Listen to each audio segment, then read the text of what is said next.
Offensive tackle number 62, Isaac Talby. Offensive tackle number 51, Brennan Danford.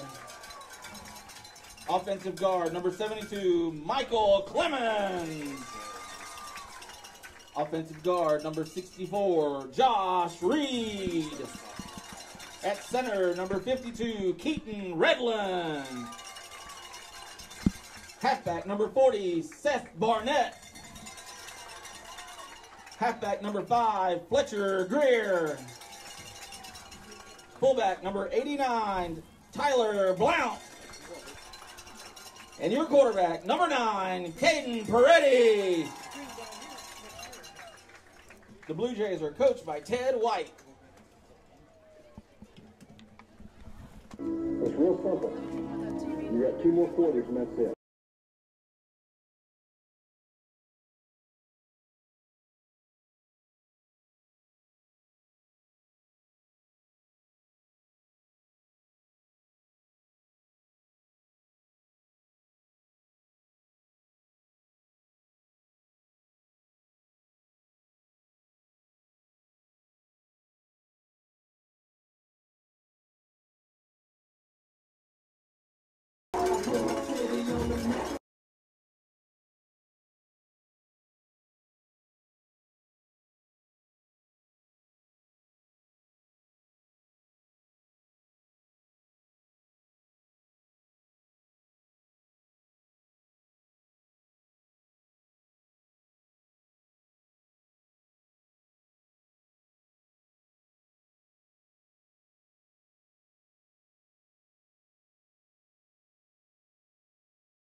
Okay, you're on.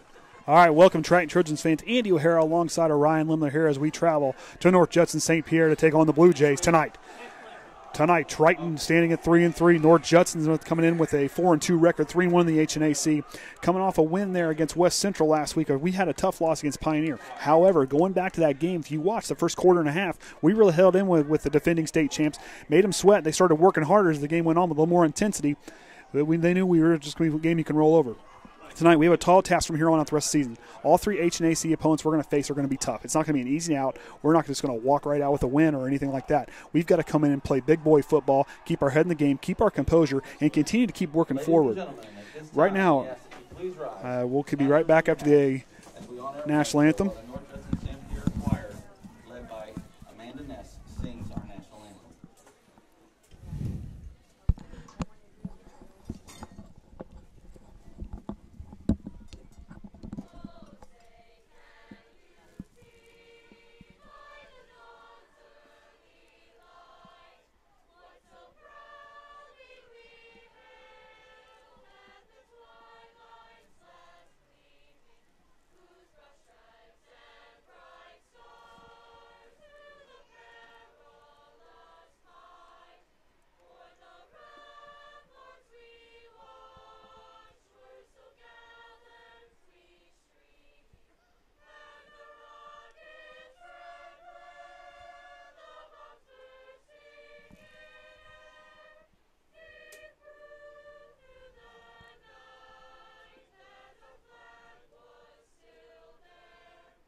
All right, with the pre-game activities ready to get underway here. We'll have the coin toss come up in just a minute. But like I said, going forward, some keys tonight for us to keep an eye on. We're trending in the right direction. We're starting to learn. We're learning. We're getting better each game.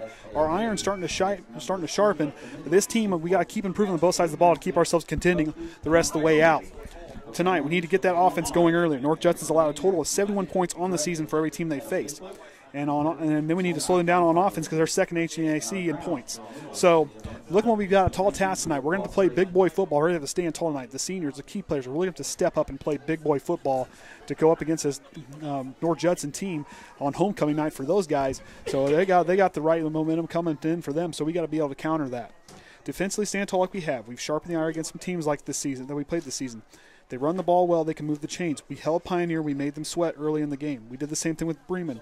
We've come a long way this season. And these guys keep improving, like I said, each week. Different things they improve on. And one thing before we get going, and like you watch these guys keep going, how we play defense. We need to get going early. That little bit of spark momentum really fuels our fire. And on a cold night tonight, and it's a very tough North Judson team. Don't let the record fool you. We need to pretend. We need to play tough because these guys are a very legit football team there. Then that's a team that should be a good game. We're pretty evenly matched. Don't sleep on these guys. Like I said, we've had the talent, as we've seen from last year. We build on that. Forget what our record states. Treat every game as if we're 0-0, and so are they. Treat it as if it's a win now, and win or move on, or lose and go home. Continue to stay strong mentally. Keep our composure. Don't let the penalties affect us. Don't let the things that go, turnovers, anything. We got to protect the ball tonight. We show we can hang in there and make big plays in important moments. We are that. As they get ready to send away back deep is going to be Delano Shumpert. And I believe that's Baxter on the other side of him. Or D'Angelo Shumpert, looks like that. I can't tell who that is over there. So here we go. North Judson's going to send it away, and we're underway here. And we're going to blow it dead.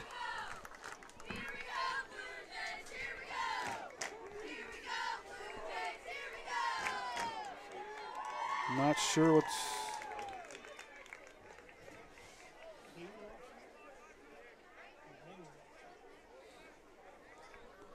So got a pin.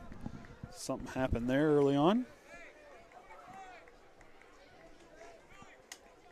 So back deep for us to return. Looks like Chance Baxter and D'Angelo Shumpert. D'Angelo, if you remember, on special teams, our team is very good on special teams. Once they get that little spark going, if they get a big return to start them out, they carry that momentum on their first drive. These guys have done it all season. They can do it again here. As we await the kickoff from Seth Barnett, the senior will send it away. And we'll get things underway here at Liberty Field once he gets ready to send it off for the second try. So we had an offsides penalty. That's going to move North Judson back to reset. It's going to be a frigid night here tonight. Supposed to be down about 49 degrees with that north wind coming in about 14 miles an hour is going to really play effect on the passing game. We're throwing into that wind going to the north end zone. So here we go. Second attempt. Second attempt. Here we go. We'll try this again. And we're underway here at Liberty Field at North Judson St. Pierre High School. Shumpert's going to get out on the 10-yard line. Here he goes. Has a little bit of space. There's a lot of Blue Jays down into the medium. He's going to try to get away. He's going to get brought down quickly right inside the 25-yard line. About the 23 is where he'll get ready to take. Is where Snyder and company will set up shop for their first drive of the night. Throwing into the wind. So throwing against the wind now. The wind has died down a little bit from what it was doing earlier, but that cold air, that cold, crisp air, we're going to have to really be being smart. Another thing to keep an eye on. I saw him practicing earlier. He's got his pads on. Ethan Berry, the senior, is back in.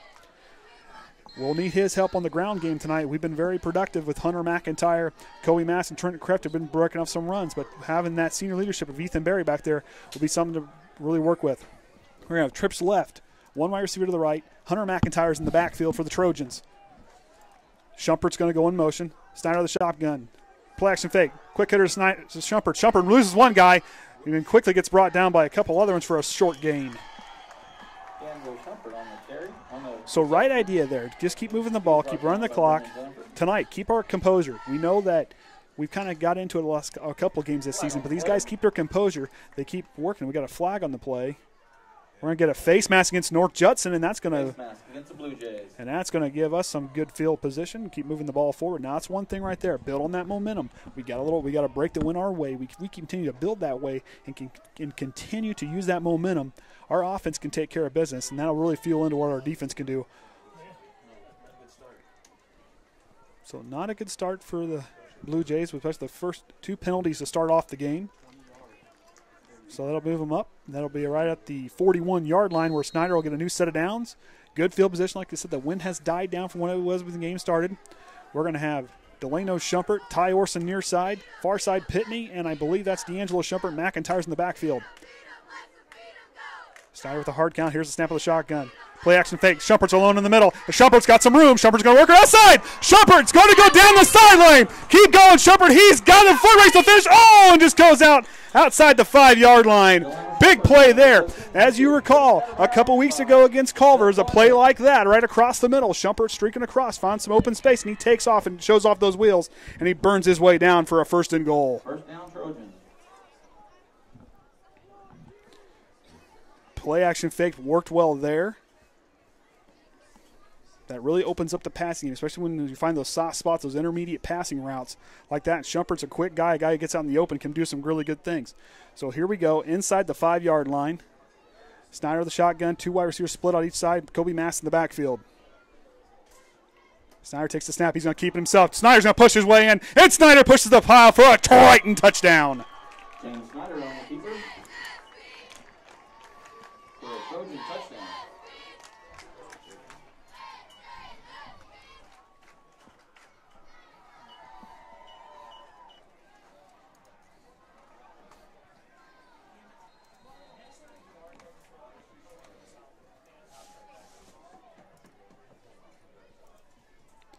And as customary, Brandon Lenker is going to get ready to send in the extra point.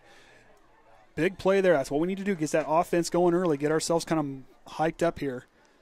As Lenker awaits. Snaps down. Holds good. Kick is up. And it looks like he split the uprights from here. And it is. So Triton leads 7-0. And it's good. Early here at North Judson.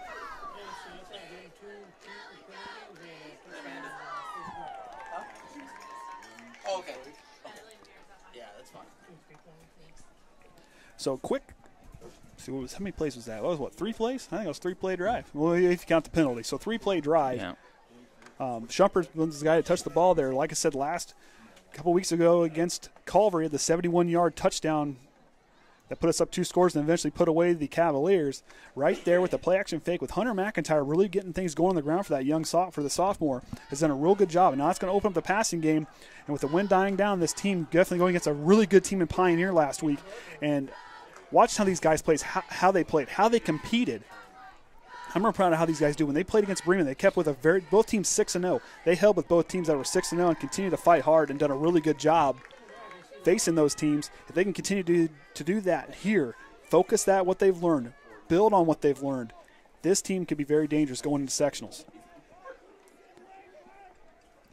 So here we go. Lenker's going to kick back deep to return. We got a few of them. A few Blue Jays back there. Chucky Wilcox, a guy you'll be hearing his name called quite a bit tonight. Pretty good offensive and defensive weapon for the Blue Jays. So right there, a team that has allowed 71 points on the season, 32 in the HNAC, has a lot of touchdowns. So Triton strikes first, and Lenker's kick is going to go deep. Back to return is going to be number 40. Seth Barnett. Barnett's going to get it. He's going to try to roll. He finds some space in the middle. Barnett's got some space in open field. Barnett's going to have the 50. Barnett missed Lucas Richmond. Brandon Lenker's the last man to beat. He's going to shove him out the 20, inside the 20-yard line at the 18 is where North Judson and Kaden, the senior Peretti, will come in for the Blue Jays, and that's where they'll start in great starting field position as Barnett found some space out in the middle of the field, took off and went, and he took it quite a ways deep into Triton territory, and that's where Peretti will start off. A team that's very good at running the ball. They run the ball a lot more than they throw it, and it shows. They've got guys that can take off and go. Fletcher Greer, Caden Peretti, guys like that can take off and run, but yet don't count out their passing game. They got some key players in the passing game. So here we go. Peretti's under center. Here's the snap. Handoff's going to be to Greer, and Greer's going to get brought down. Fletcher Greer on the carry. He was brought down by Chance Baxter. So here we go. We'll see if that defense did a real good job last week sniffing out the run as the 6-yard gain for Greer moves him even closer to that end zone. Greer, Wilcox in the backfield. Peretti under center. Here's the snap. Triton showing blitz. Wilcox has it. Wilcox trying to find some space on the outside, and big Connor Ousley's going to get there and bring him down. Connor Ousley and a whole host there on the right side of the line brought down Chucky Wilcox, and that's going to bring up 3rd down and short. Brings up 3rd and 3. So a gain of 1 on the play. Triton very big for us going forward. We did that against Culver. We did it against Pioneer in moments. This team, when it comes down to those 3rd down and 4th downs, this team really steps up and does a real stop in the conversion. Peretti close. And the signal.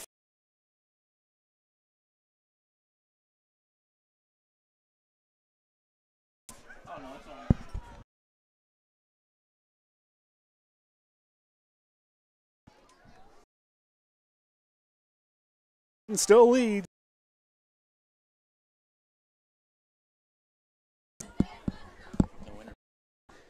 Barnett kick.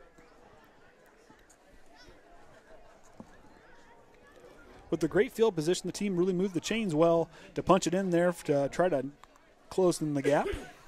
So big thing for here. Okay, they scored right now. We go back out. We do what we did best there. Really run our style of that spread offense. Go up over top. Play our style of offense and really make these guys work. So we got Orsund, Mast. I believe that's Bo Snyder out there. Here in the short field. They're going to move him up as they wait Barnett's kick. Barnett's going to send it away. Low line drive kick. Going to go to Delano Shumpert inside the 25-yard line. Shumpert now starting off slow. Gets ready to kick on the Jetson. There he goes. He's going to get met quickly and going to get brought down around the 44, 45-yard line, looks like. And that's where Bo Snyder and company, who went 3 plays last time, punched it in. See if they can do it again here. That spread offense was working well. They find that when you find those guys like Delano Shumpert, D'Angelo, Tye Orsund, those guys that find some open space, those guys can really do a lot of good things with the football. And I said earlier, keep an eye. Ethan Berry had the pads on. He may be live tonight. The senior may get his first action of the season. So here we go. Connor Pitney out with Delano Shumpert in the slot right. D'Angelo Shumpert on the near side with Tye Orsund. In the backfield, looks like we got Koby Mast with Snyder, who gets ready for the snap. Here's the snap of the shotgun. Handoff's going to be fake handoff to Ethan Berry. And Snyder's going to get popped quickly, and he might have just lost a half a yard, maybe a yard there. Hangs on to it. Ethan Berry making his first appearance of the season. So no gain on the play. That'll be 2nd and 10 from their own 45-yard line.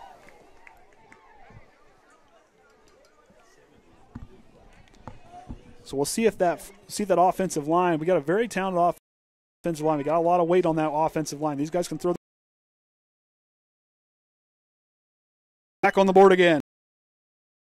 Answered last time from the best one up there to see if the squib kick will keep him deep. So Lucas Richmond in on the tackle there. Looked like it was Trenton Kreft. Couldn't tell from here. And it looks like our scoreboard's going to go down. So I'm thinking that might be our internet problem. Okay, so I will do my best to keep second crew in those safeties. I really need to key in on that and pick it out. Peretti now pitches back over to Wilcox. Wilcox going to work left. Wilcox going to try to get something. He's going to get brought down for a minimal gain, if any. And that'll bring up 3rd down. Looked to be the similar play to what we just saw. So Peretti comes back on over to see what Coach Ted White wants to do here on 3rd down and 5 with 7:12 remaining here in the first quarter. Peretti gets the signal. Triton's defense, like I said, you've seen them stand tall in moments in this season, and right now would be a big stop for them if they can hold them here on 3rd down and force the 3 and out. Peretti now with the snap. Hands back over to Wilcox, back to the left side. Wilcox kind of finds like he might have found the corner before he stepped out. It looks like he's got enough. Chucky Wilcox on the carry. Looks like he might have enough, and it's a 1st down, so the Blue Jays convert there. 1st down. So it looked like a similar sweep play to the left all 3 times, and right there poked through enough for a Blue Jay 1st down. So see what Ron Brown's defense can do here if they can stand tall and slow down this Blue Jays offensive attack here as Peretti will now get to work on the 40-yard line of Triton.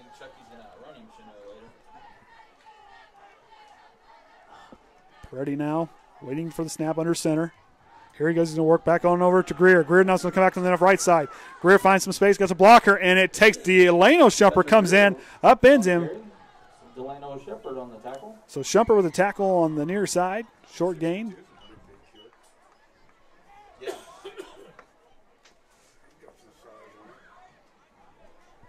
So here we go. 2nd down and 8. 6 minutes remaining here in the first quarter.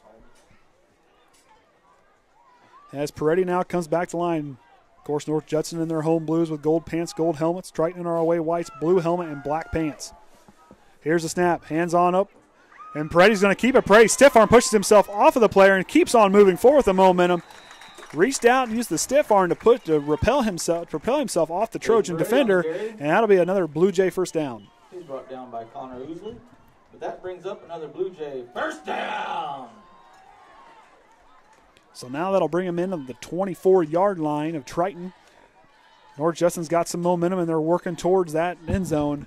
See if Triton can stand tall here on defense as they're going to stack the box. Peretti now, same backfield. Going to hand it on up. Peretti's going to keep it on the option. He's going to pitch it on out to Wilcox. Wilcox is going to try to find the corner, and he's going to get pushed out of bounds by Orsund.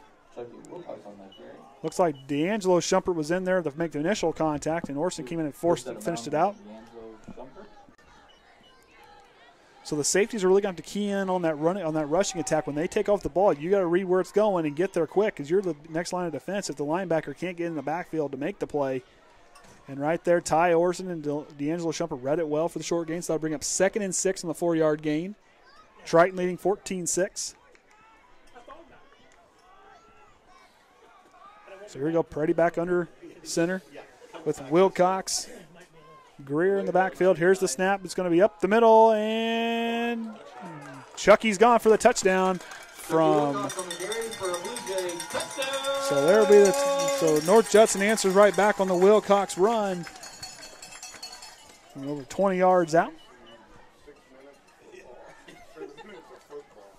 So we got both teams have found pay dirt twice here in the first half of the first quarter. So keep this up. Defense may be. So Peretti's going to come back out. They're going to go for 2 here. See if Triton can stand tall. Now, so far on 2-point conversions for Triton, they've stood tall against Culver, a team who didn't have a kicker. They stood tall against Pioneer, another team who didn't have a kicker. So they're very well practiced on the 2-point conversion, trying to see if they can stop it. So Peretti now is going to have the same backfield, get set back underneath here for the 2-point conversion. Here's the snap. It's going to be hand up the middle to the fullback. And did the pile get pushed enough? And they're going to call it good, so the 2-point conversion's good. So that puts North Judson back on the board. Now it's a tie ball game with the Trojans. So 28 points scored in the first 5 minutes of the game, or the first, 7 minutes of the game. So now it's going to come down to a deal here. With the HNAC conference opponents that we're going to hear the rest of the way out, it's going to come down to who's going to blink first. Who's going to come out against what team is going to be able to make the stop here? Triton has done that in key moments. We went toe-to-toe with Culver. We jumped out early. They came back. We held strong. South Central kind of matched us for a while until we finally pulled away. Against Caston, we pulled away early and kind of stayed away early in that game. Bremen, we gave them a fight in the first quarter and a half. Pioneer, we gave them a fight in the first quarter and a half. And LaVille, a team seemed like we were really ready. That team is a very talented team. We didn't get to go on the board that game. It was a tough game from the get-go for us. But like I said, short-term and move on. These guys here have the confidence and the mental fortitude to win this game tonight, or at least to compete and continue to drive against this North Judson team. Because now, like I said, score now is even.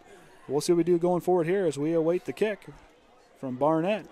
And he sends it away in the Friday night sky. Deep back it's going to go over the head of Baxter, who's going to receive it inside the 5-yard line. Baxter's going to have to get going here. Baxter finds some way up to past the 20-yard line. We're going to get a penalty. Looks like it might have been on the block. It looks like it's going to be illegal block in the back on the Trojans. So that's going to move us back in there and back into our own end zone. Block in the back again. So right here, okay.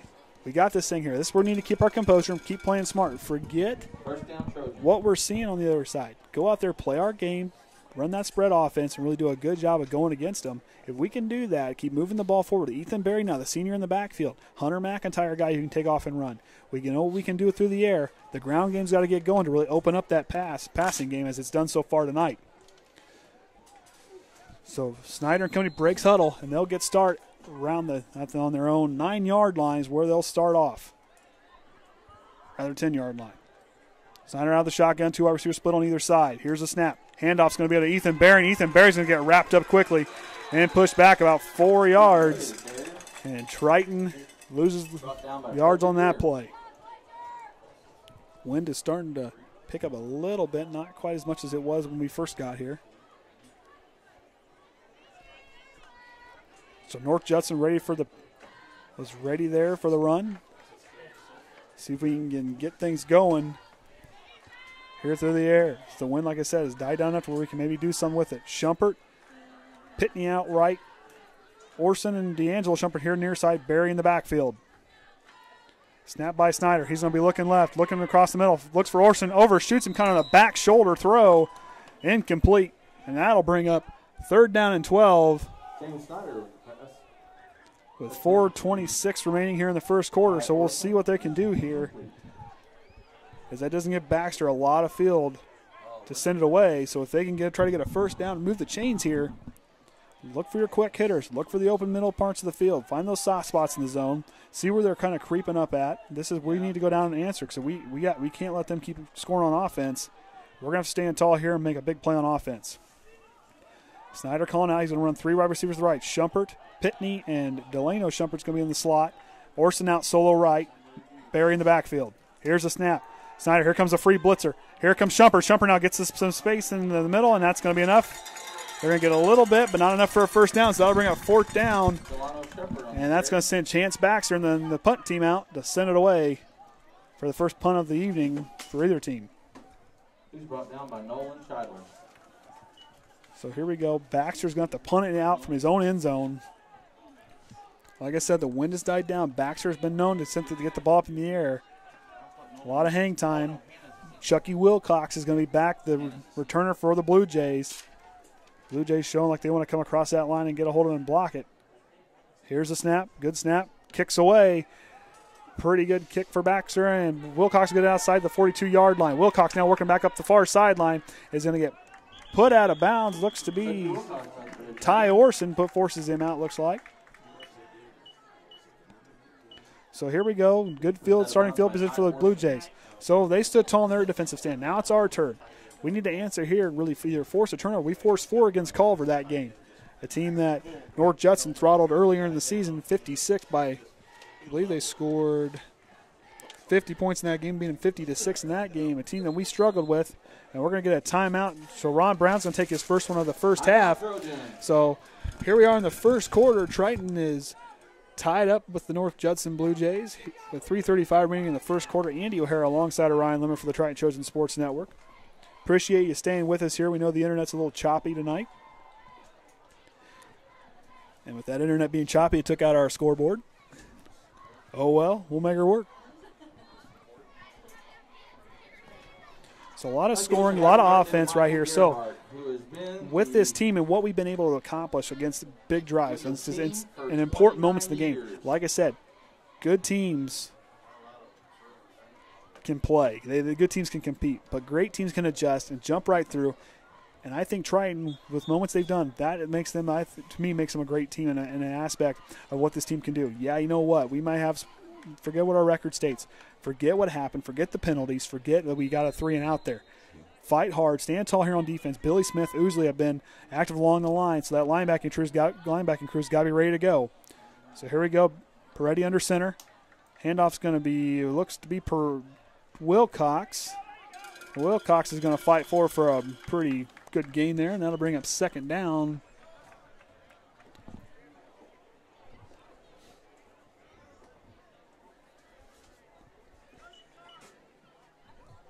That'll bring up 2nd and 5 for the Blue Jays. And the 5-yard carry there by Wilcox, and now it's going to get him started around the 23-yard lines where he'll set up shop now for second down. Triton's got to stand tall here. Peretti under center. Here's the snap. Going to get to the fullback up the middle, and he's going to rumble forward for a first down. Tyler Blount on the carry. So Tyler Blount, the senior back there playing fullback, rumbles forward there. Like I said, you're not going to see him pass a lot, but they can throw the ball. Blue Jay. First down. So right here, like I said, they like to run the ball. They like to move, and they can move the chains on the ground. So right now we know what they're going to do. We need to stand up, push them backwards, do something to throw them off, force a turnover, stop them here on this series here. It would be big for us right now. We need that big momentum boost right now. We can't fall too far behind. Peretti's not going to set up, reset. He's going to change the protection. Here's a snap. Hands off to Greer. Greer's going to find some space. Greer's going to fall forward, and he carries the pile with him. That's a big first down carry for the Blue Jays. As he gets almost to that 10-yard line, that's where they'll set up shop. So, he picked up 6 on the play. So 2nd and 4. Just outside 2 minutes remaining here in the first quarter. Score is knotted up at 14. The Blue Jays are driving, so now the Trojans just need to fight like we know we can fight and do. We need to get ready to come right in there and stop that run. Here's the snap. And Wilcox has it. Wilcox is jumping around. Wilcox is still on his feet. Wilcox is going to fall. It looks like it's going to be enough for a first down. Brought down by a host of Trojans.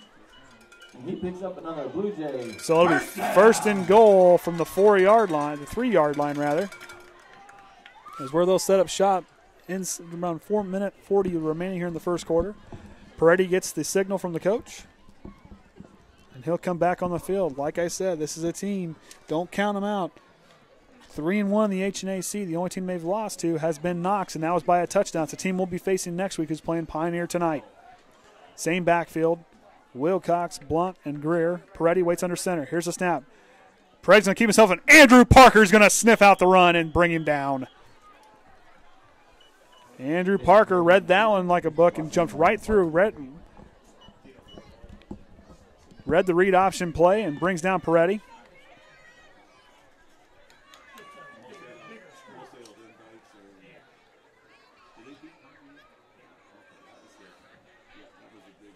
So that moves them back a yard. So it'll be second down and goal from the 4-yard line. Inside a minute remaining here in the first quarter.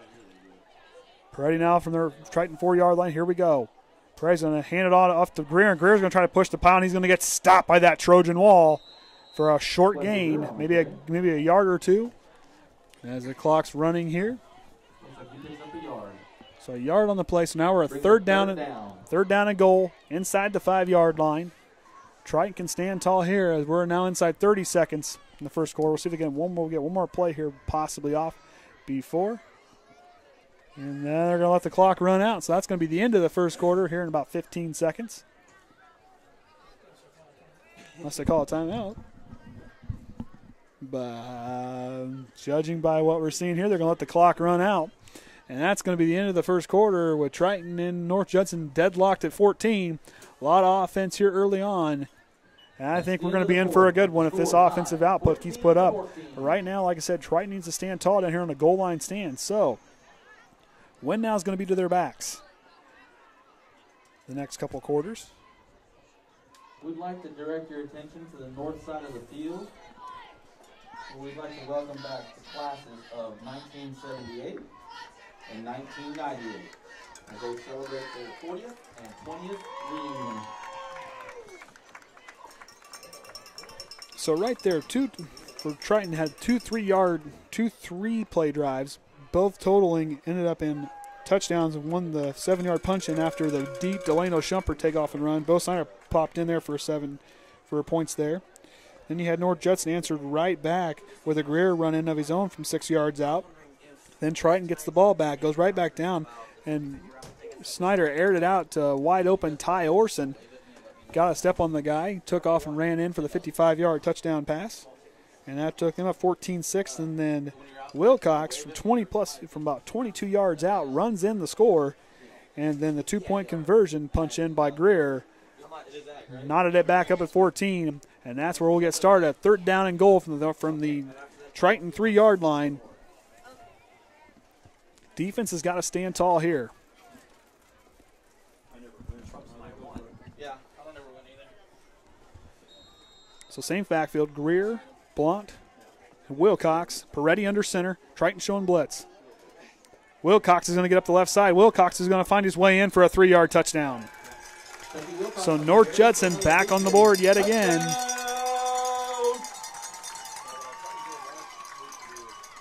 And that's going to put them back up as we await the extra point by Barnett. Barnett's first one was a mishandled snap. So we'll see what he can do here on his second attempt,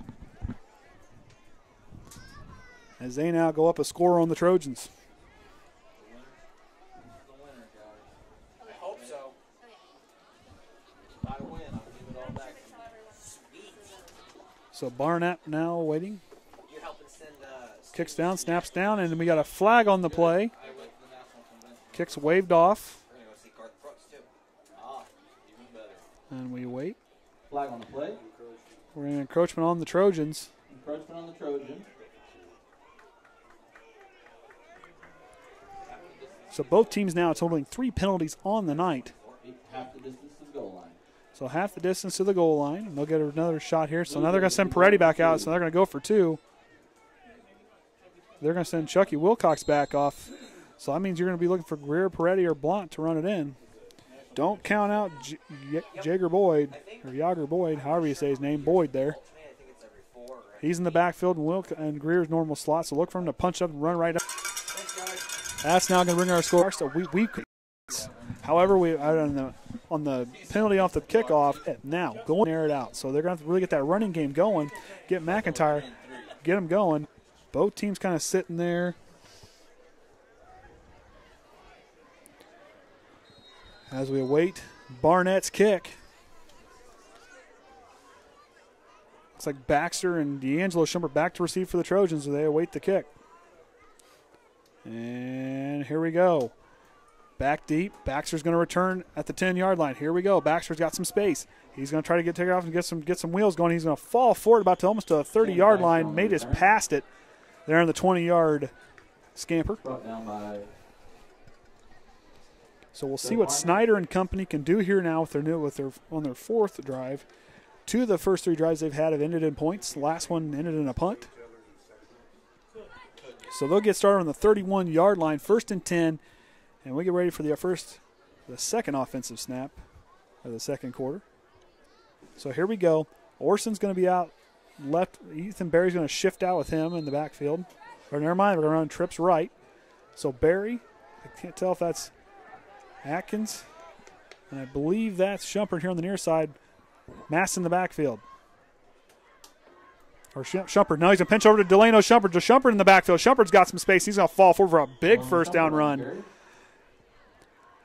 Now the guy with the speed like that, and kind of the guy who can get out in open space, you usually watch in these college games and pro football games where you get your running back is usually get him in space. You want to get that guy in space, give him the ball and take off and go. Well, Shumpert plays wide out, but he's a guy you can utilize anywhere. He's like that Swiss Army knife. You can use him anywhere you want to use him, and the young man's going to handle his job and do his job to the highest ability. So Pitney and D'Angelo Shumpert and Delano will be here on the trips right. Ethan Berry in the backfield. Orsund solo left. As Snyder takes the snap, and Ethan Berry, the senior, is trying to hop his way around. He maybe got back to the line of scrimmage, maybe a half a yard on the gain. So that'll bring up 3rd down and short. They might have.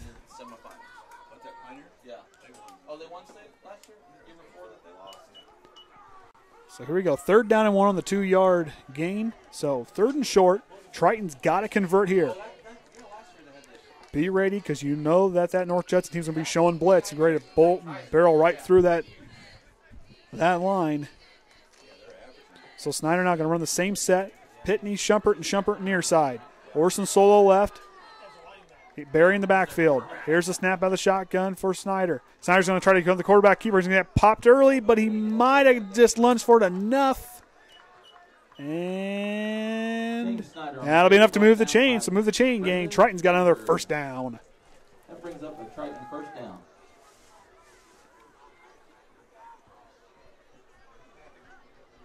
So Brandon Lenker has been shifted out to tackle. We saw that last week.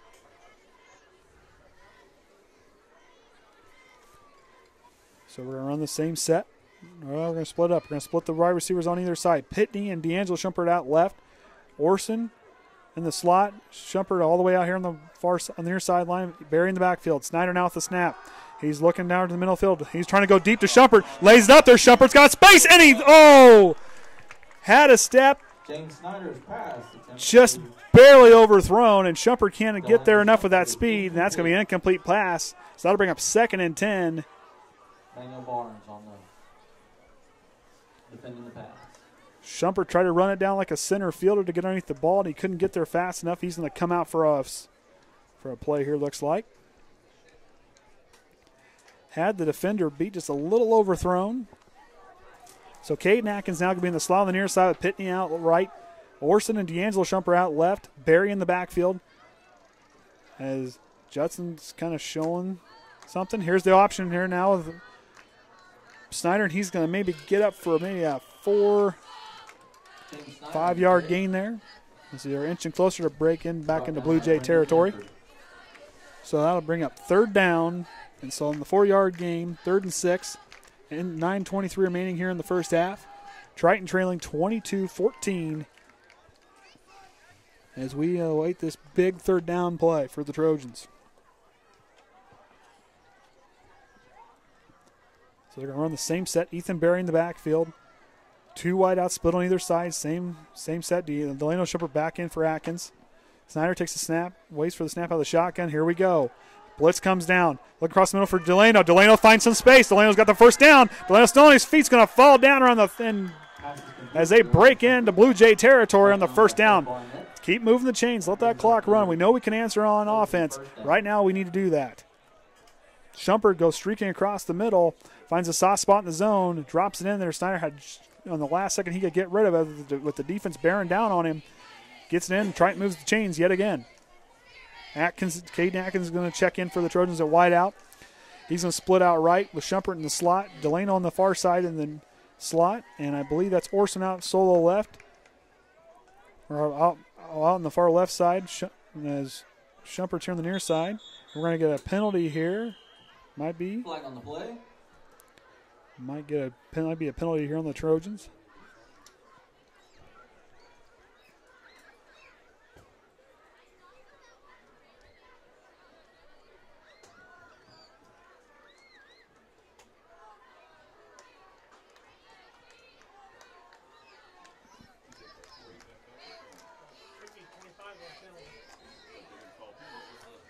Not sure what happened there. Didn't see a call. They're going to start rolling the clock yet again. So it'll be 1st and 10 from the North Judson 37-yard line. Atkins, Orsund here near side, D'Angelo Shumpert, and Pitney out left. Snyder now trying to look. He's going to pull it back down. Here comes the defense bearing down on him. Snyder trying to hop around, trying to get back to the line of scrimmage, and he might have squeaked back there. Maybe it squeaked down a yard after he gets tossed there a little forward. Now to bring up 2nd down and 8. So 2 yards on the gain there. Brought down by Brian Hauser. Snyder goes back in to get the call from offensive coordinator Rodney Eunice.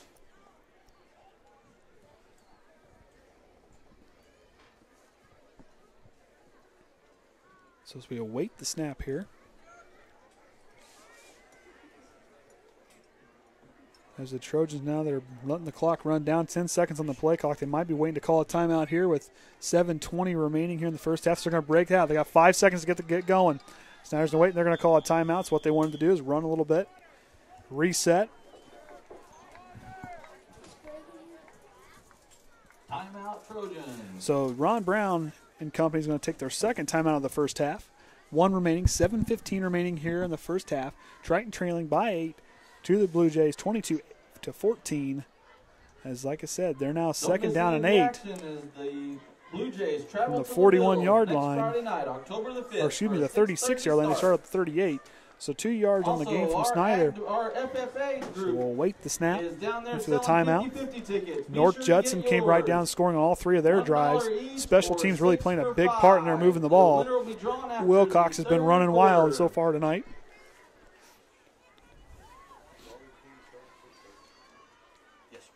They've converted on two-point conversions. Their offense has came to play tonight. So we wait Triton to come back on the offense. And they'll hustle back out to play. Delano Shumpert and D'Angelo Shumpert here will be on the near side. Orsund. Oh, we may have a tight end back in. And we do. Looks like it'll be Lucas Richmond will be in the tight end slot. Pitney out left. Barry in the backfield. Snyder gets ready to take the snap with a shotgun. Here's the snap. Hands off to play action fake. Snyder looking downfield, trying to get rid of the ball. Going to pitch it on over and it's going to throw it too low to the side of Delano Shumpert. Had him there and kind of in front. Couldn't get his feet set to really throw it in there. Threw it on the run. No good. So that'll bring up third down and long for the Trojans.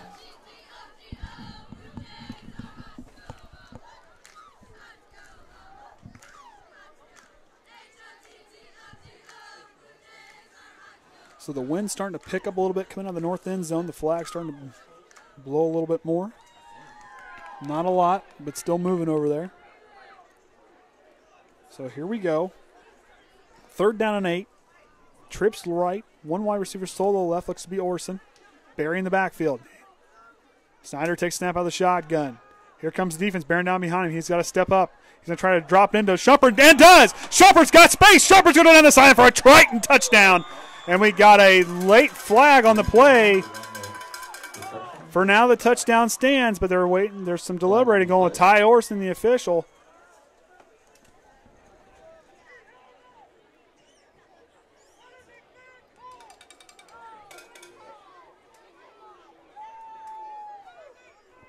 So block in the back.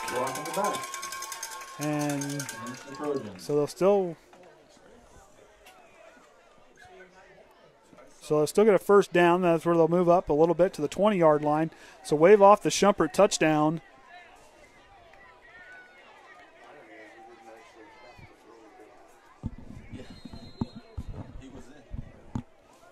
So not sure there. Looked like it should have been maybe the touchdown. We're not sure because it looked like he was there when after they threw the flag.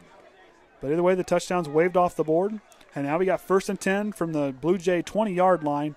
3 wide receivers split out left. Orsund solo right. McIntyre looks like Barry in the backfield. Snyder's going to keep on the quarterback keeper. He's going to try to push the pile. Snyder lowers his shoulder, drives forward for a pretty good gain on first down. James Snyder on the carry, brought down by Brendan Danforth. Snyder's finding a lot of space in that left side of the line. Ousley and Rolston really open up that left side of the line.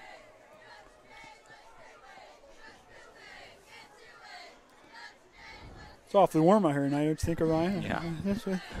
Just a little chilly. Just a little. First cold game of the season for us. So here we go. Orsund, Pitney's going to be out here far right. Shumpert in the slot. Delano on the slot left. Orsund out left, far left. Barry in the backfield. Snap by Snyder on the shotgun. Hands it off to Ethan Barry. The senior's trying to rumble forward. And it's going to be a modest gain, but it looks like not enough for a first down. Still outside the 10-yard line is where we need to get. Looks like a couple yards on the play, and that'll bring up third down and 4. 6 minutes remaining here in the half. Triton trailing by 8. Lucas Richmond and Koby Mast check in. That's going to send out Pitney and D'Angelo Shumpert.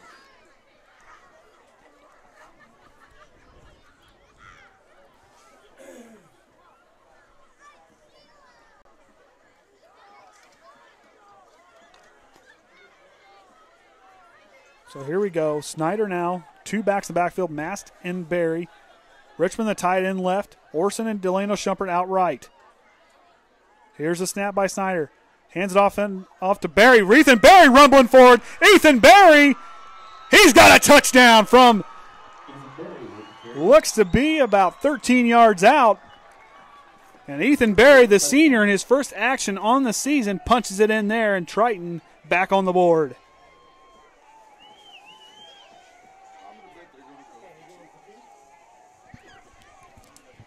So here we go. Brandon Lenker out. Triton with their normal, customary. Send everybody left, and then they'll reset here.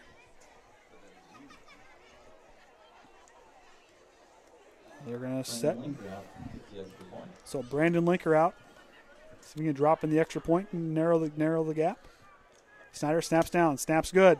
And Lenker gets it up as the team goes barreling down, and it's good. And the extra point is good. So Triton now trailing 1, back in it here with 5 minutes and 20 seconds remaining here in the first half. 22-21. North Judson leads by a point. If it's any consolation what this game's been so far, it could be a very interesting second half, or very interesting game from here on out. So Triton 3 for 4 on their drives, finding pay dirt. North Judson 3 of 3. They tried the low squib kick last time, still got picked up and got a pretty decent gain.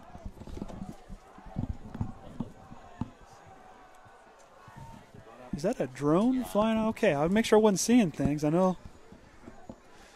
Looking out here. So, but back deep, the same trio of Greer, Wilcox in the middle, Barnett on the right side, on the far side there, as they await Lenker's kick here.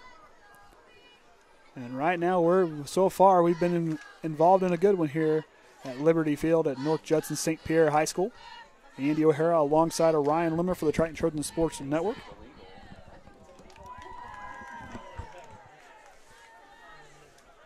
I always wondered that, watching NFL and college games, how they get the camera up there, but these guys boot the ball as high as they do.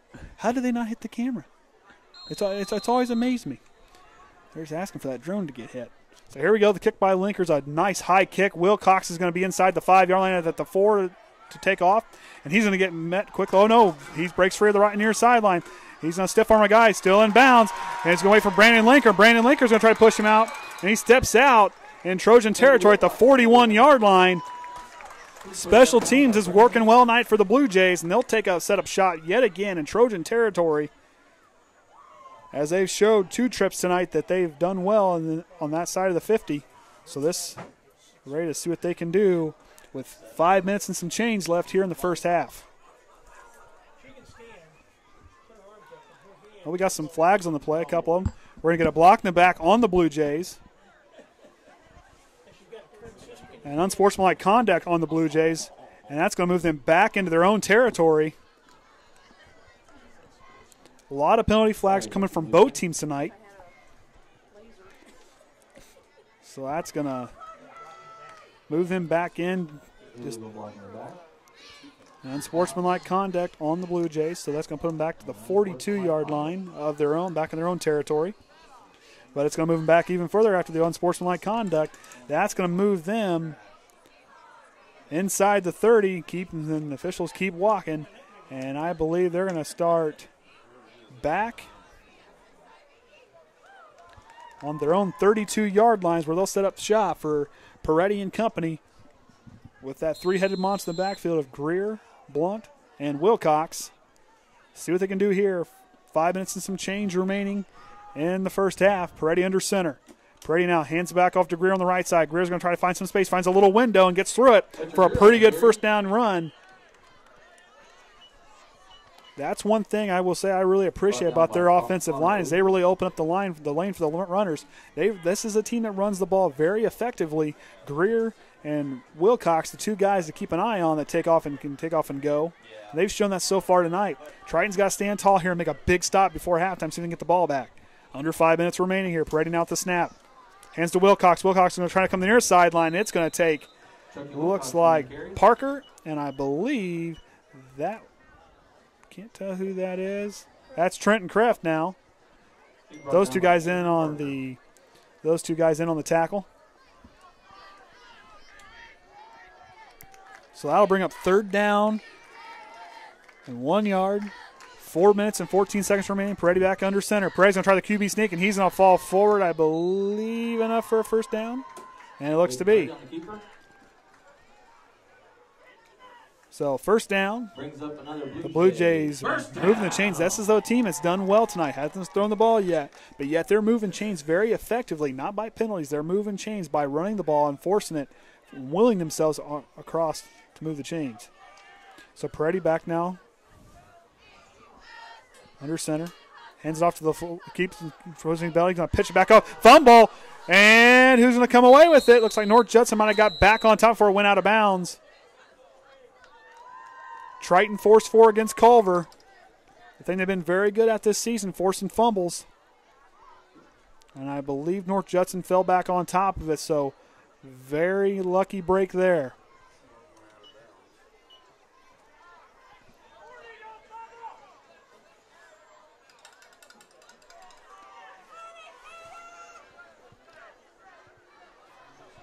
So here you go, Pretty now. 2nd down and 10, move them back. There's no gain on the play. 3:45 remaining in the second quarter. Hand off to Greer. Greer's going to try to find some space and trying to work himself back forward, and he picks up quite a few yards there. So that'll bring up 3rd down. He's brought down by Tye Orsund. So 3rd and 5. 3rd manageable, you'll hear a lot of people say. So here we go. 3:23 remaining in the first half. Peretti gets the call. He's coming back in, relays it to his fellow Blue Jays. And they'll come to line. Peretti now going to work out of the shotgun. 2 wide receivers split on either side of him. 1 back in the backfield. Peretti takes the snap. Going to hand it off to Greer. Greer's going to speed forward, and he's going to have enough for a 1st down. Judging by the, and he does. So the Blue Jays working out of the shotgun there. Welded for another 1st down. And they just keep moving the chains. 3 minutes remaining here in the first half. They're driving. If Triton can stand tall here, do what they do best, either force a turnover or do what they can to really stop them. We need a big stop here. 2 backs, a lot of speed on the field. Greer's going to get it. He's going to fall down if he takes off, tripped up. Got his feet kind of carried up underneath him. He might have lost a yard, might have got back to the line of scrimmage. Yeah, that'll bring up 2nd down and long. So looks like he might have went. So it might have been no gain on the play. So that'll be 2nd down and 10 from the Blue Jay 48.5-yard line. Peretti now back out of the shotgun. Keeps it himself. Peretti's going to try to fall forward. And that's going to be Trenton Kreft. We got a late flag coming in. Flag on the play. Trenton Kreft stopped him cold in his tracks.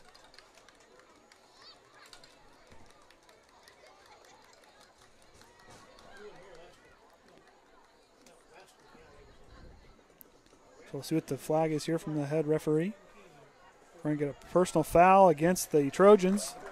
Personal foul against the Trojans. And that's going to move the ball. Can't have that. Right there, that's shown tonight. Penalties have been a factor for both teams.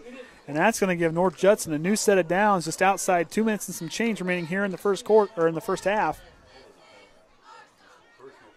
So they got a personal foul on that one, so that'll move the chains for them yet again. North Judson driving. 2 minutes and 6 minutes now remaining in the game or in the first half. So both sides really committing a lot of penalties tonight. Been a major factor. Here's the snap. And Peretti's going to keep it, and he's going to try to find some space. And he gets 4 for a big gain, 8-9 yards on the carry. Maybe 7. Brought down by a group of Trojans.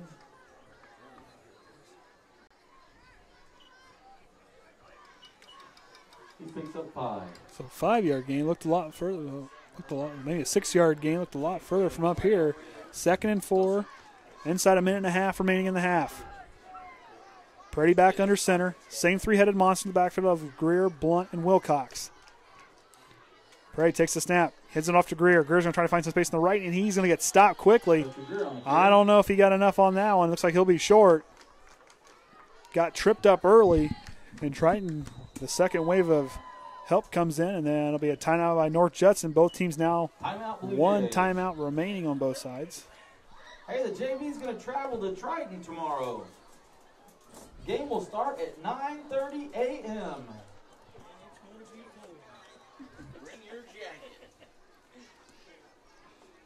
So going forward, Triton had a pretty good offensive set going on. Scored there on that last one to kind of bring them back in. They will not receive the second half kickoff. North Judson will. So right here would be a big for those guys to really step up.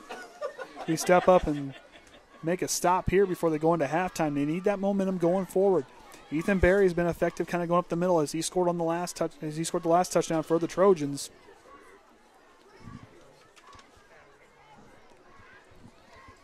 So both teams break their huddles, or attempt to, I imagine.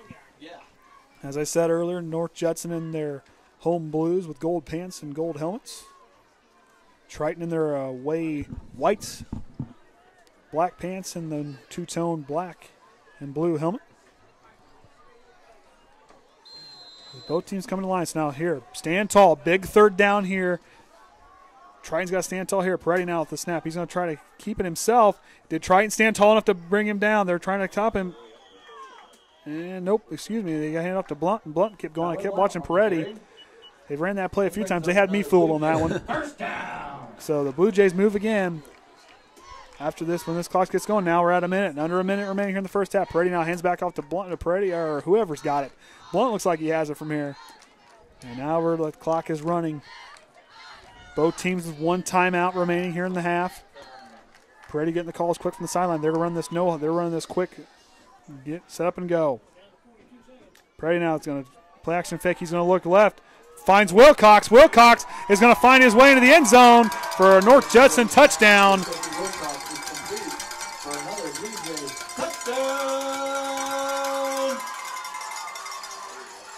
So Chucky Wilcox has got 2, now 3 on the season. Big Birdie's pass to Chucky Wilcox for a Blue Jay touchdown. How far out was that?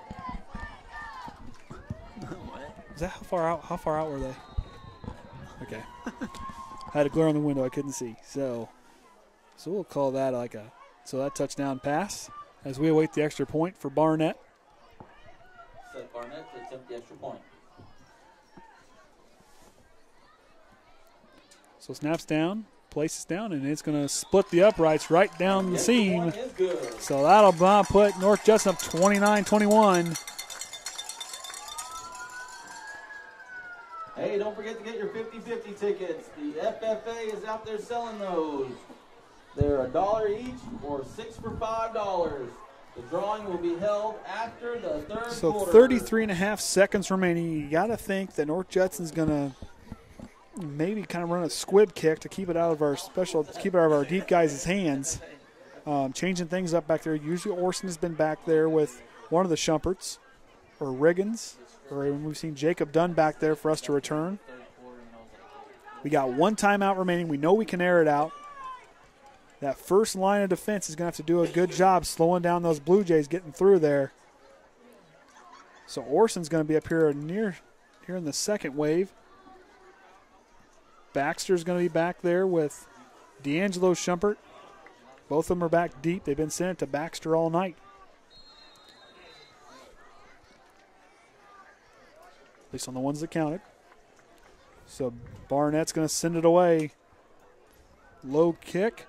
Snyder's going to get it. Bo Snyder now is going to get met quickly at the 40-yard line. That's where he'll set up shop. James Snyder on the return. So about 5, maybe 7 yards on the gain there. Not much. As they'll now start from the 41-yard line. 28.1 seconds remaining here in the half. We'll see what Rodney Eunice has up his sleeves. Got to expect something probably deep. Or find Shumpert across the middle, find a soft spot in that zone, hit the guy quick, or watch down the sidelines to get back out of bounds and stop the clock. So here we go, Snyder out of the shotgun, burying the backfield. Shumpert, Pitney here near side, Orsund and D'Angelo Shumpert out left. Snap out of the shotgun by Snyder. He's looking left down the sideline. Snyder gets rid of it. Hook and ladder play. Shumpert on the hook and ladder. Shumpert down the sideline, gets out of bounds. Inside 18 seconds remaining in the half. Beautiful hook and ladder. Dropped it down into Orsund. Orsund popped it back into to Delano Shumpert, who cut back in on that right on the slot on the right side of the near side. Went back on the completely different opposite field. Got the hook and ladder and went forward for a first down. So that'll bring up Triton now. Like I said, 1st and 10 from the North Judson 39-yard line. Or excuse me, 34-yard line. So we're going to run. Same set. Same guy split out. Snyder in the shotgun. Here's the snap for Snyder. He's looking left again. Has Orsund. Orsund's going to step out of bounds. Stop the clock again. 13.8 remaining. Tye Orsund on the reception. So remember, we have Brandon Lenker back. The wind is to our back. Lenker definitely has a leg. You can drop it in from a fairly good distance. We'll see what we do. Snyder gets the call here. One timeout remaining for the Trojans. All right, so Triton now come back in, burying the backfield on the left hip of Snyder. Shumpert, Orsund left. Pitney and Delano Shumpert outright. Snap for Snyder out of the shotgun. He's rolling. He's going through his progressions. Nothing there. He's going to try to send it deep. Shumpert's got a step. Shumpert's got it. Touchdown, Triton.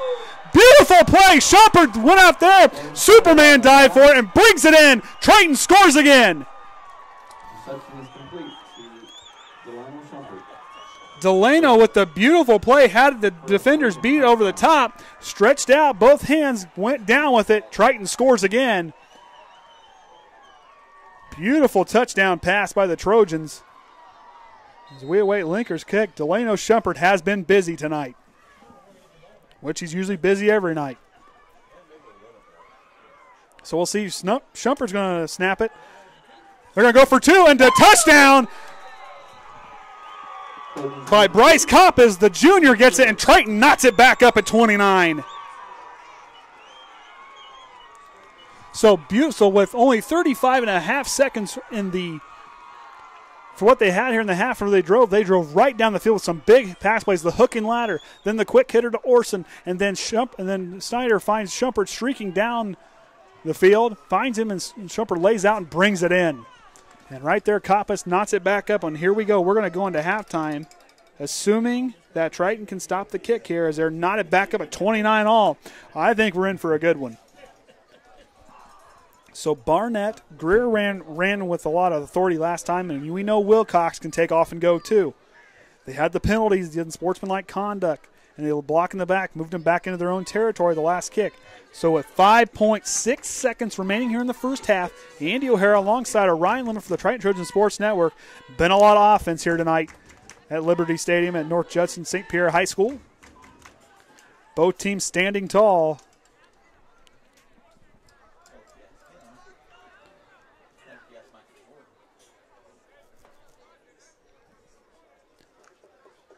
So Shumpert makes his way back out for the kickoff team. You got to believe they're going to send a low kick here. With time running out, Lenker now. They have things kind of stacked to the left. Switch everybody around. So Lenker receives the kick. Again, he's going to squib kick it right up the middle. Greer's going to get it outside the 25-yard line. Greer now trying to find some space. Greer's going to try to get through, and that's going to, so we're at all zeros. At the end of the first half, Triton knotted up with North Judson. As we go into halftime, North Judson will receive the second half kickoff. We'll be right back here on the Triton Trojan Sports Network. Stay tuned as we'll be back shortly.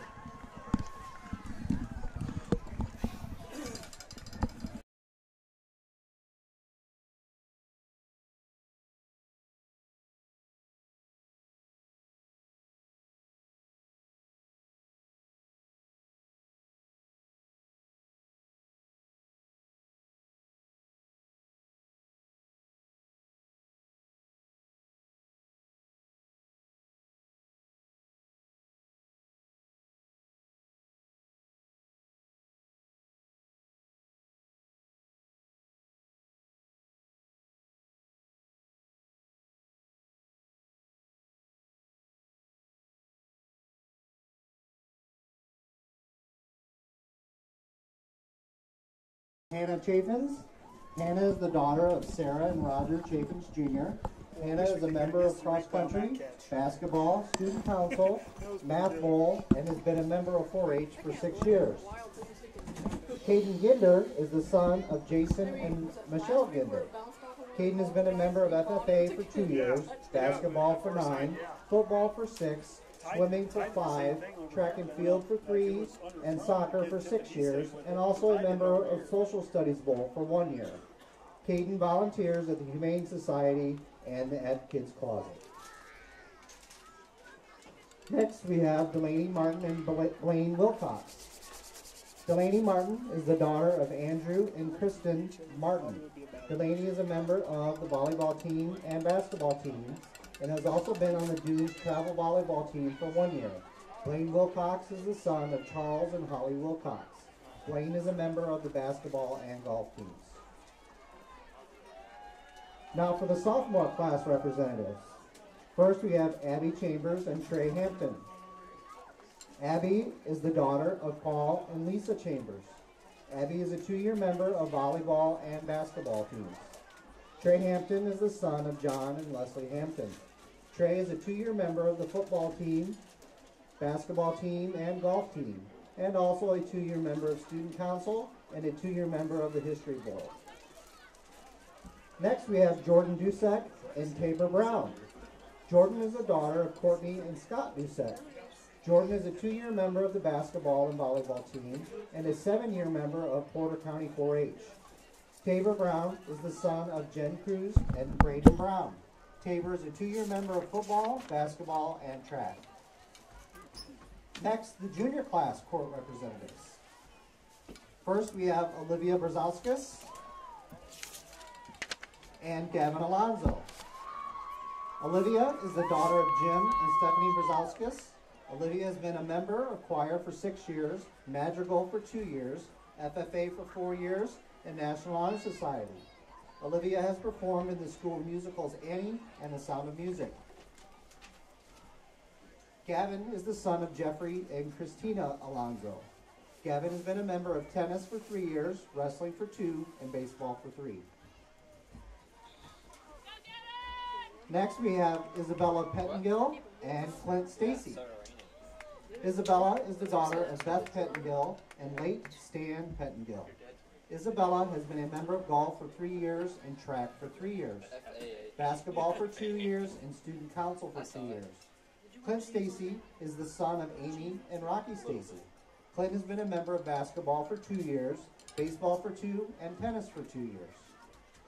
And finally, the senior class royalty. First we have Madeline Schumacher and Chucky Wilcox.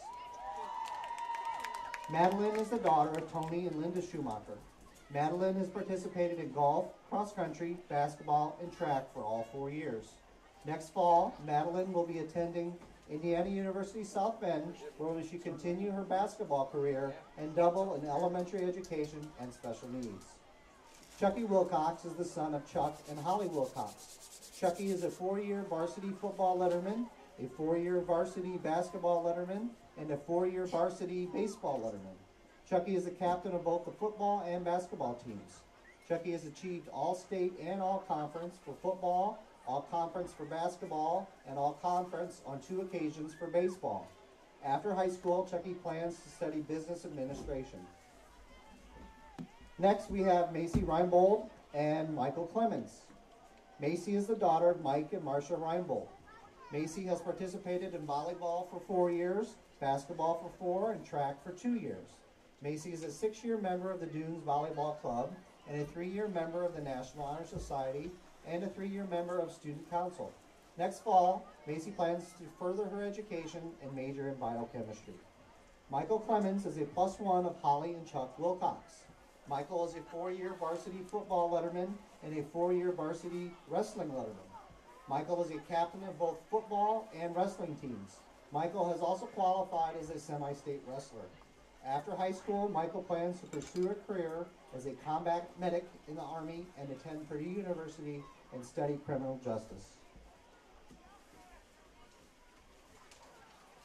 Next, we have Alex Trout and Caden Peretti. Alex Trout is the daughter of Teresa and Vernon Trout.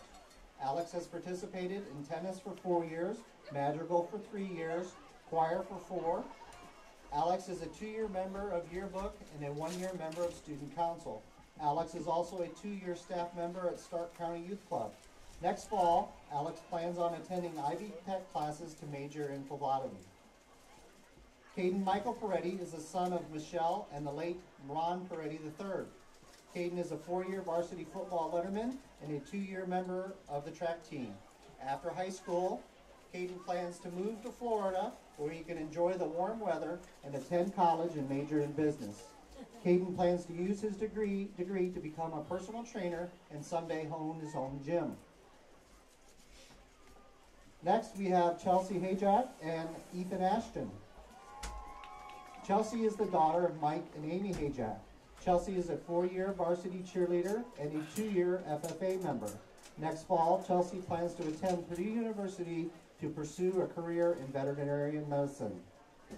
Ethan Ashton is the son of Chastity and Tim Ashton. Ethan has participated in football for 2 years and the welding skill program for 2 years. Ethan's true passion is hunting and fishing. After high school, Ethan plans to be accepted into the local 597 Pipe Fitters Union. And finally, we have Ember Woodward and Fletcher Greer. Ember is the daughter of Shannon and Michael Hopeman and Chris and Christy Woodward. Ember has participated in cheerleading for 4 years and yearbook for 2 years. Ember is also a 2-year member of National Honor Society. Last year, Ember took the CNA vocational class and became a certified nursing assistant. Next fall, Ember plans on pursuing a nursing career at Indiana University to become a postpartum nurse. Fletcher Greer is the son of Amy and Donnie Greer. Fletcher has participated in varsity football for 4 years and has been a captain for 1 year. Fletcher is a 4-year member of varsity track and a 2-time regional qualifier. After high school, Fletcher plans to go into the Union. Ladies and gentlemen, your 2018 homecoming court.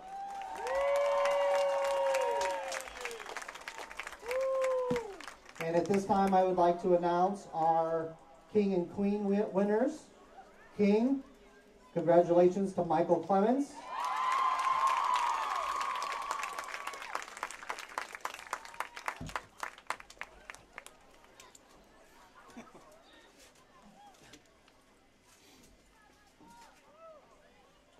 And Queen, congratulations to Chelsea Hayjack.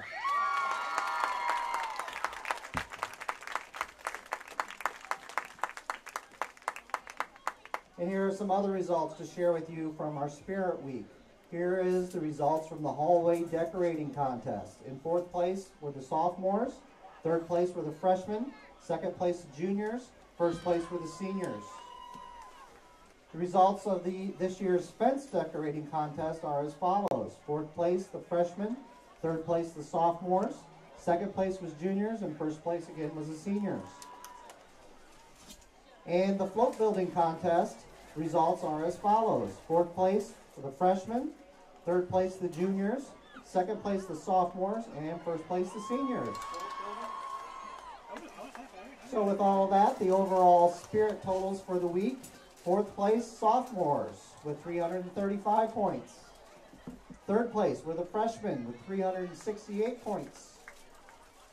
2nd place were the juniors with 490 points. And finally, 1st place, the seniors, 549 points. Thank you.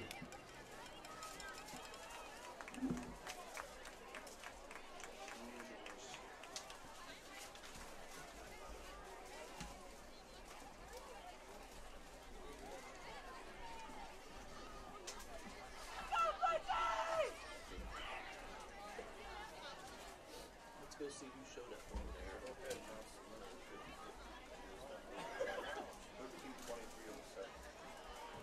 Can't make them out. I guess we could have done that. No stickers got to be out there soon.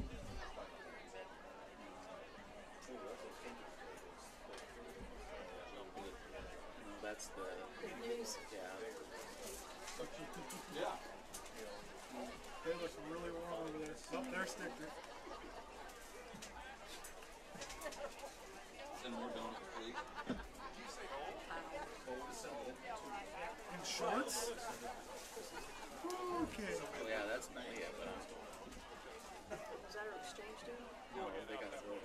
She's a cheerleader. Oh, that's She's not not her.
All right, welcome back, Triton Trojans fans. Here we are, Andy O'Hara alongside of Ryan Lemler for the Triton Trojan Sports Network. We are deadlocked at 29, tied up with the homecoming here at Liberty Field at North Judson-St. Pierre High School. The Blue Jays are hanging tough, and I'll tell you what, they may not need their Carhartts, although we need them up here. The Carhartts, gloves, and sock casts. Boys, it's cold out there. We've got a little bit of rain kind of spitting around a little bit. Wind has kind of died down from what it was earlier, but it's still enough to make things very chilly out there. We're getting our first taste of cold weather football. And tonight, by watching the cold weather, you would think it's not cold at all, because both teams are on fire, keeping themselves warm, as we had 29 first half points for both sides. Let's start with North Judson. 29 carries for 173 yards, and that was their plays. They had can't forget about the touchdown pass from Peretti to Wilcox to take things back up. Then Triton for them on the ground, they've had 64 yards rushing, 18 of those belonging to senior Ethan Berry, seeing his first action of the night as Triton retakes the field.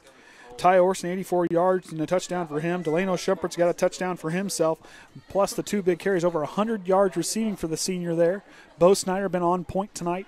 Penalties have been a thing for both sides of the football. So going forward, eliminating those penalties, keep playing that team football stand.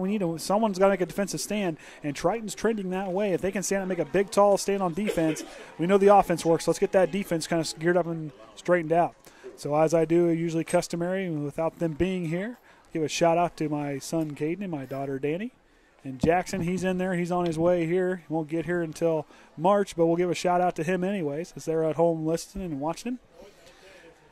So about time for bed for them, as we're an hour ahead. So they're kind of pushing 9 o'clock there. So get to bed, guys.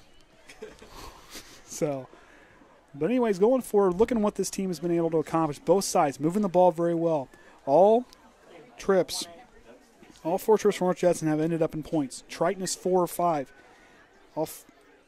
With the minus that one there where they kind of went 3 and out for that mishandled kickoff. That then bobbled by Baxter. He took it inside the 5, tried to run it out. Penalty mushed him back in, and they couldn't recover from that one. However, a lot of penalties on both sides. North Judson's kind of led the way there. Quite a few penalties from their end, but both teams committing them. So don't look at anything. Both teams have been very costly penalties, but it hasn't slowed down anything on the scoreboard, as those light bulbs are getting a lot of work tonight, staying warm down there in the north end of the Liberty Field. As we'll await the second half kickoff here in a few moments. You know, Ryan, it kind of makes me appreciate being a broadcaster, not playing at them up here kind of where it's somewhat warm. You know, I know you hadn't have your headset on. As he. Oh. Yeah, I got the window open. It's my fault. It's cold. Hey, it's all right. Hey, it's better than being down there out there, because everybody, at least all our Triton Trojan popsicles on the far side of the field there. Everybody looks a little cuddled up over there, what have you. Did see a couple people wearing shorts. That concerns me a little bit. At least for me, I know my chicken legs would be freezing out there, so I'll stay where I'm at. 50 tickets that the FFA is selling out there. They're $1 each, or 6 for $5. We'll have the winner at the end of the third quarter. Going forward, like I said, listen, I'd like to put a fly on the wall to hear what Ron Brown and company was saying at halftime. Getting these guys fired back up. And like I said, everybody's staying warm out there if you look at the scoreboard. But someone's going to have to stand. Someone's going to have to blink first on defense. Who's it going to be? Triton's down a drive. So they lost a drive where they didn't get anything. They need to go down and smash North Judson, try to stop them on the run and stop their drive right away. That's the big thing you do. Either force a 3 and out or stop them on their side of the 50-yard line. If they can do that, things could move forward. Moving forward for us to be big. We got to make a big defensive stop to go back down and answer our points on the offensive side to really keep that momentum going. We know we can score. We know we can move the ball. We showed against the tough teams. We've sharpened the iron, and we've needed to sharpen.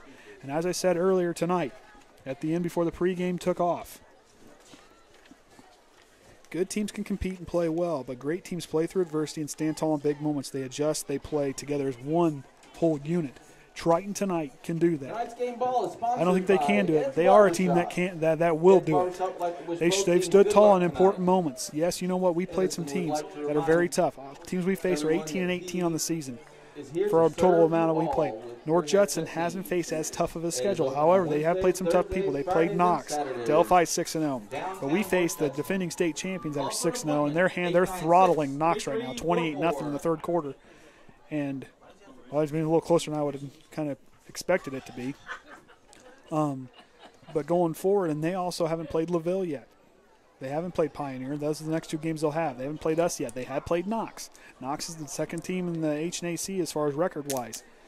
But Triton going forward, they've played some tough teams. That Bremen team is a very good team, 6-0. That team is very talented. I don't care what anybody says. That team is going to make some noise here going in the playoff or going in the sectional playoffs. Going forward, but Triton here needs to stand tall. They need that momentum. Great teams in the second half of the season are the teams to be dangerous of that start trending upward. Those are the teams you got to worry about. As we are so far, we're trending in a good direction here. So Wilcox, Barnett, Greer, the three-headed monster on offense, and then the special teams are back deep. Special teams has been on fire for these Blue Jays. They've been flying all over the place. So big stop here on special teams. Get down, cover the kick well. Get back on defense and just keep them on their side of the 50.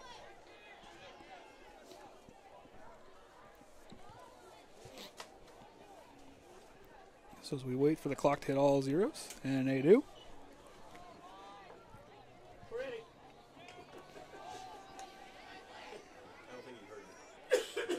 So McIntyre going to come out, so they'll get their special team set.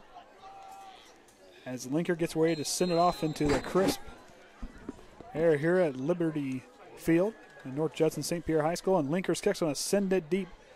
Kick's not, is a high kick. Greer's going to get the 15-yard line. Greer now is going to try to work himself back up. He has some space. Greer now trying to find some blockers, working himself in behind, and he's going to get brought down from behind inside the 45-yard line. And that's where Caden Peretti and company will set up shop. So Bo Snyder in on the tackle. Peretti, that three-handed monster in the backfield, has been busy tonight. 173, 150, 100 to 170 yards on the ground, minus the pass to Wilcox the last time they scored. So Peretti now back under center. Here's the snap. Hands off to Greer. Greer's going to try to go to the right side, and Tye Orsund's going to get in there and bring him down. He's going to get brought down hard. Brought down by Tye Orsund. It's about 5. So it'll be second down, so right at the 50-yard line, so 2nd and 4. As we're here on the first drive of the second half, Andy O'Hara alongside of Ryan Lemler for the Trojans Sports Network. I just realized I forgot to tweet the halftime score. Hey, we'll get her eventually. So handoff's going to be to Wilcox. Wilcox goes backwards. Wilcox is going to get met in the backfield, and the Trojans are going to push him back. Delano Shumpert in on that one. Brought down by Delano Shumpert. So Shumpert moves them back there. So right now that pushes them back. So now third down. It isn't a mile, but about third down, about half a mile. Third down and 6. So 3rd and 6.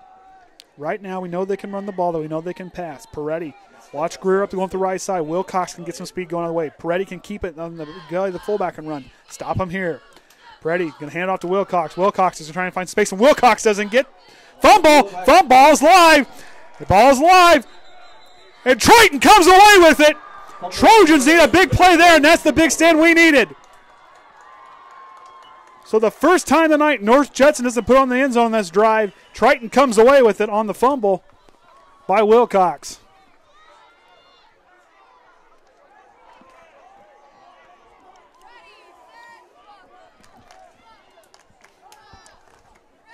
Now, I'll remind you, 2 weeks ago against Culver, we forced 3 second-half fumbles, and route to that win. Right away here we forced one, so now we got to go down and score with the wind. The wind's died down to our backs, though. Snyder's going to have a split backfield with Mast and Barry, Shumpert, Orsund out left, Richmond at tight end slot. Snyder takes the snap out of the shotgun. Puts in the gut of Ethan Barry, and the senior rolls out. Ethan Barry still on his feet, and he's going to fall forward for a first down. Ethan Barry adds to that 18 yards, put him close to 30 as he punches into Blue Jay territory.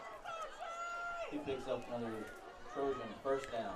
So Ethan Barry with the big gainer there, and that'll start him out 1st and 10 from the North Judson 44-yard line. Ethan Berry, the senior's been anxious all season to get going. First game of the season for him. Good to have him here on the home stretch here before we go to sectionals. Same set. Snyder out of the shotgun. Snyder takes a snap. He's going to try to run. He's going to keep it himself. He's going to try to go forward. He's going to get maybe a few yards. Ball came out late. Looked like he was down from here, but I'm not. Let's see what the officials say. Ball came out after he hit the ground. Brought down by Brian Hauser. So that'll now be second. Looks to be 7. 2nd and 8. 9:37 remaining here in the third quarter. Mast is going to check back out, so we're going to get a different set on offense. As the sideline calls in the play. Snyder relays it to his Trojans. Shumpert out far right. Orsund in the slot. Richmond at the tight end left. Pitney far side. And Ethan Berry in the backfield. Here's a snap. Puts it in Ethan Berry's gut. He's going to try to find the corner on the outside. He's not going to get there. He's going to go back a few yards. So that's going to push him back and force 3rd down and a mile for the Trojans. He brought down behind the line of scrimmage by a host of Blue Jays. So North Judson was ready for that one. Found the corner. Jumped right in there. Jumped the run. Slowed down Ethan Berry. So we'll see what Snyder and company can do here on 3rd down and 11. 8:45 remaining here in the third quarter. See if Triton can move the chains here. Need a big play to try to get back out in front on that scoreboard. Single back in the backfield, 2 wide receivers right, solo left. Snyder now takes the snap. He's going to step up, pressure coming in on him. Snyder trying to work himself back away. Looking for Shumpert, and he throws it too low in the front of him. And that'll bring up 4th down. Incomplete. And the punt team's going to come back out. See if Baxter can pin him back deep. Young man who can kick it real high in the air. A lot of hang time on his punts. And we'll put Wilcox back deep to return for the Blue Jays. So we'll see what the lefty kicker can do here. Antonio-Cabrera here on the near side gets finally set.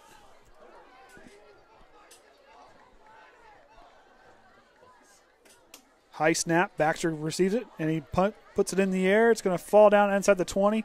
Wilcox is going to let it take a Triton roll, and that's going to go inside the 5-yard line, and that's where Peretti and company will set up shop for their next drive. So both teams getting stopped on both of their second half drives. If you go from the on-fire start from the first half, 2 scores for each team in the both quarters. Triton's coming in late there with 33.5 seconds remaining there in the first half. Drove right down. Shumpert scored. So right now we stood tall. We forced a fumble in the last drive. We got that momentum. We know on defense we can hang with them. We need to make a big tall stand here. Both teams made a big stand on both sides. That line of Smith, and Ousley been very noisy on that line. So Greer's going to get, he's going to fall down short. Fletcher Greer on the carry. So short gain for him.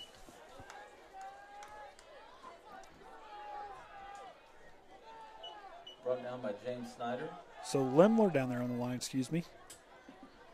Couldn't tell that was a 5 or a 0 from here. So Lemler now, Smith, Ousley along the line. That linebacker crew's going to have to stand tall and read the run here.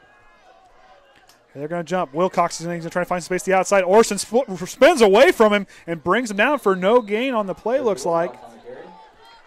Oh, can't do that. Lenker gets up. Flag on the play. Looks like Lenker got stepped on. He comes back up John, and we're going to have a flag on the play. Looks to be on Triton.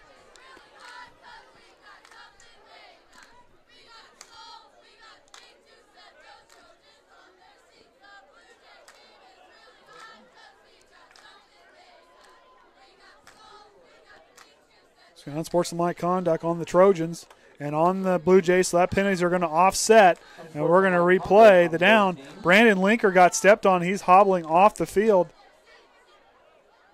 That's not good. The senior did not play the first part of the season. Just brought him back a couple weeks ago as Snyder and Mast were carrying him off the field. Looked like he got stepped on the bottom of the pile, and he jumped up. Both teams reacted.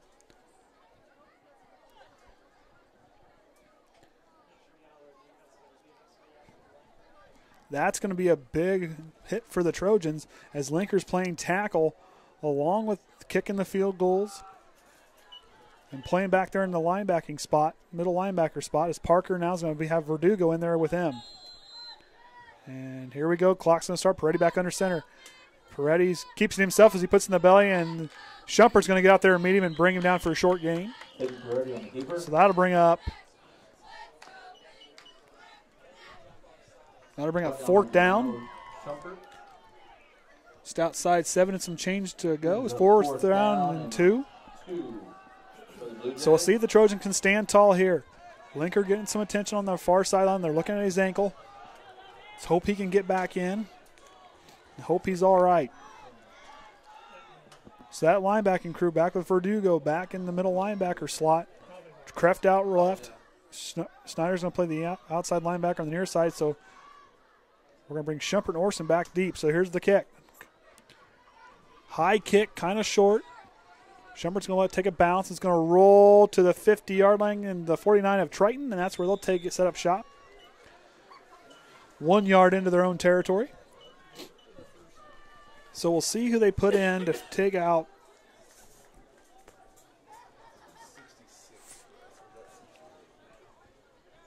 As with Lenker not being in, that's going to be something along the line. It's going to kind of hurt with not having the experiences. He's getting a lot of attention on that far sideline.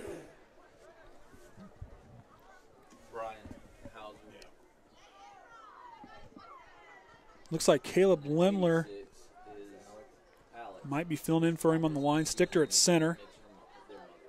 Ousley and Smith, who got shifted into guard. And Ralston's now back in, so that's going to be that line we saw earlier in the season. That's what's in for us right now. Richmond, Orsund left, single back in the backfield. Excuse me, Pitney's out left, so handoff's going to be Bo Snyder. He's going to fall down and get tripped up immediately by his own guy. Had Shumpert back there with Barry. Snap, moves back, so that's going to be now second down. They're going to lose a couple yards on the play, so it'll be 2nd and 12. 6 minutes and 18 seconds remaining here in the third quarter. Triton moving back. Had a big defensive stand there, so now it needs to go and capitalize on this play. 20 seconds on the play clock. Lemler's going to come off the field. Parker now going to get put in the right guard slot. Smith will shift out to right tackle. Same set. Handoff's going to be to Delano Shumpert. Delano's going to try to find some space, and he's going to get brought down immediately. So that'll bring up third down and long for the Trojans.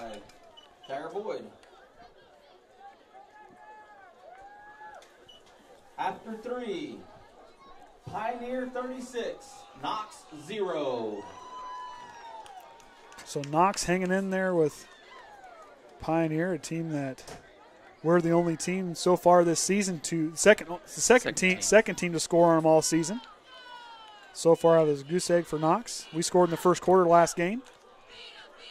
Snyder takes the snap of the shotgun, looking right immediately to Orsund, finds him quickly. Orsund snaps out. Orsund's got enough for a first down. Orsund's got some space. Orsund's down the sideline.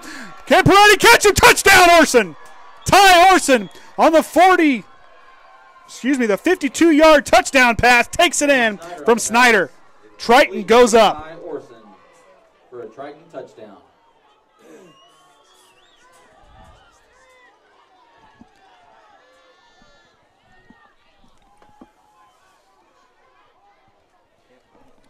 So Tye Orsund gets the ball wide open, gets some space, gets out. Tye the gamer goes right down the sideline, punches it in for Triton for another touchdown.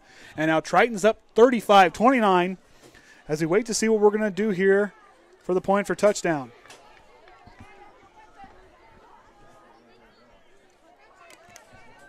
Clock's running inside 10 seconds. So here we go. Looks like they're going to go for it. Barry in the backfield. Two right out, split out right, one to the left. Snyder's going to take the snap, looking right. Snyder still looking. Got a defense for bearing down. Throws it to Shumpert, and Shumpert gets it. 2-point conversion's good. On the reception. The extra point is good. So that's going to put Triton up 37-29 over the Blue Jays. Triton regains the lead for the first time since the second quarter. Extra points. For the extra So the 2-point conversion is good. Triton now rolling. That's what they needed, to make a big stop and go right down on offense and score. Took a couple times. The teams kind of volleyed a little bit on those first 4 drives of the half, and Triton goes right down and scores with the big pass play. Looks like it's on 3rd and long to Orsund. And that young man found his speed, had a good block from Delano Shumpert, and as he took it in for that big 52-yard touchdown reception. Actually, I guess it wasn't through the air. It was about a 15-yard pass, and Orsund did the rest of the work. But a good heads-up play by Snyder to notice he was open the coverage. He had found a soft spot in that zone to get Orsund enough time for his playmakers to get some space, which really works well in a spread offense. If you can get your playmakers some space, let their legs and let those guys do the work. As we're going to have a new person kicking off. Riggins did it some this season early on. Baxter's been doing the punts.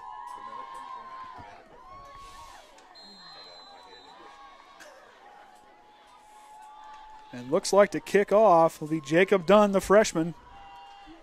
We'll be getting ready to set to kick for the Trojans. Dunn's kick. Line drive kick. Fielded in about the 18-yard line by Barnett. Barnett's trying to find some space. Barnett does, and he gets up to almost the 40-yard line, down at the 38-yard line, looks like. So that's where Peretti and company will set up two second-half drives have ended in no points. A fumble and a 4 and a 3 and out. So we'll see what they can do. See if this Trojan defense can stand tall here. Mast now in for the Trojans on defense.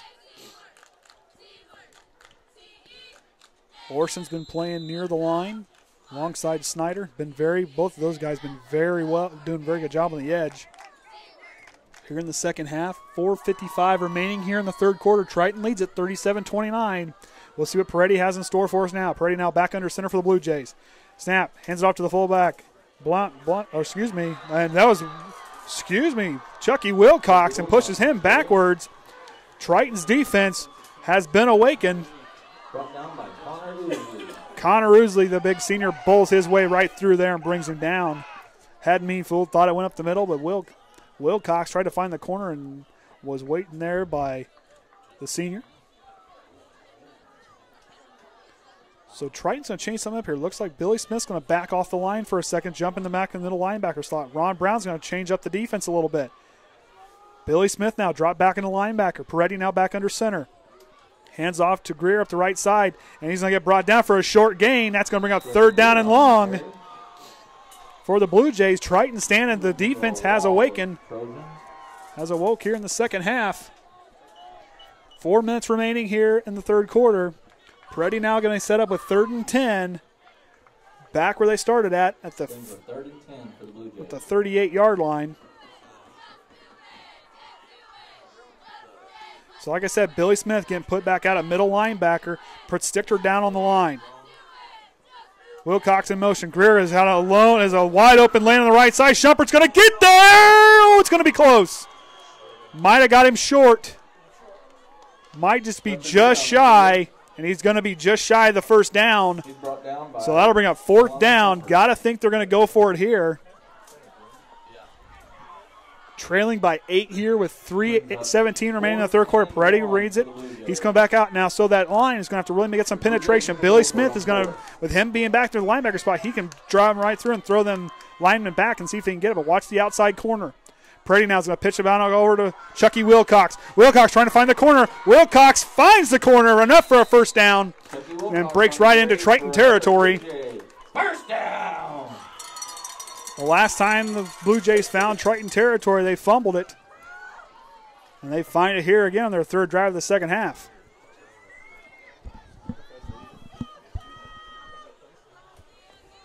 So ball's placed right at the 50-yard line. Intrigued by putting Billy Smith back there, but Stichter down play center knows he can throw his weight around that line.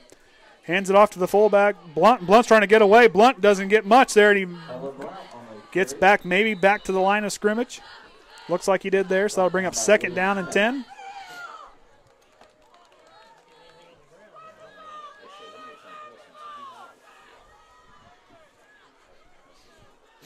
Peretti now goes back out on the field after he receives the call from coach.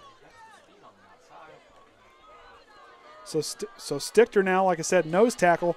He plays there on offense. Smith, now they're going to break Orsund out wide. Kreft is going to be an outside linebacker. Handoff out of the shotgun. Greer's going to try to find some space. And boom! Snyder gets in there and brings him down. That's going to set up 3rd and long for the Blue Jays. This Triton defense, even though they've allowed some spots, they stepping up tall there. That senior leadership by Bo Snyder. You saw that last week against Pioneer. Like I said, as we were the second team to score on that team this season as of right now. As it was 14-7 at the end of the first quarter last week. So here we go. Big 3rd down here. Minute 30 remaining in the 3rd quarter. Peretti out of the shotgun. Peretti's going to try to roll right. He's going to try to find some space. Triton trying to get around the side. Triton's going to try to stop him. He spins, moves in, and I don't think he got there. It's going to be close. It's going to be close. Looks like about a yard short. Delano Shumpert and Connor Ousley. D'Angelo there trying to spin out of the block. And Shumpert, we're going to Trojan player stretch back out here. Leg cramp. Triton will take back over on downs. I don't know what's going to happen here. 4th down. 4th down.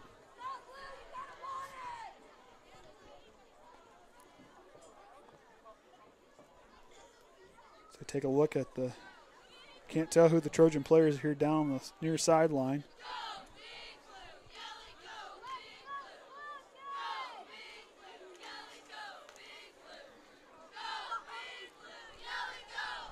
So as you saw earlier, Brandon Lenker left with an injury. Looks to be to his ankle or his lower leg there. And that's Delano Shumpert down, getting back up hobbling.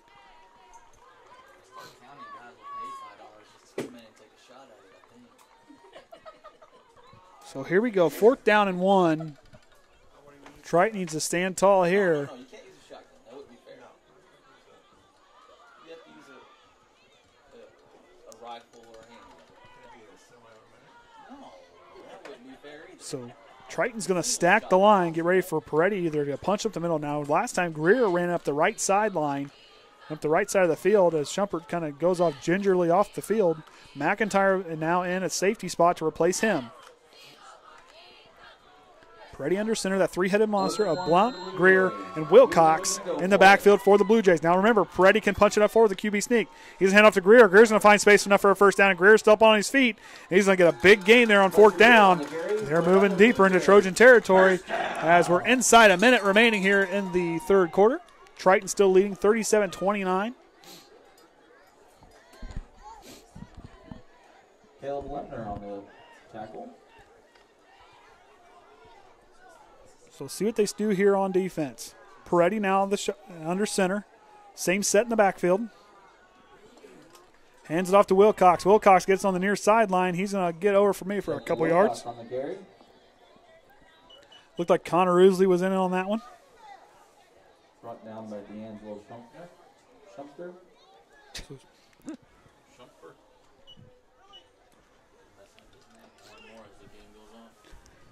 That's what I do. I learn as I go. It's worse as the game has gone on, though. It's my first name. Yeah, D'Angelo. Not another one on here, so it's good.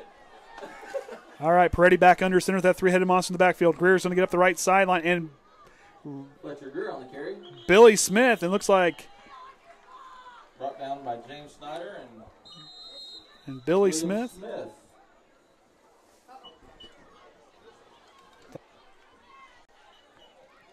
Brings up the end of the 3rd quarter.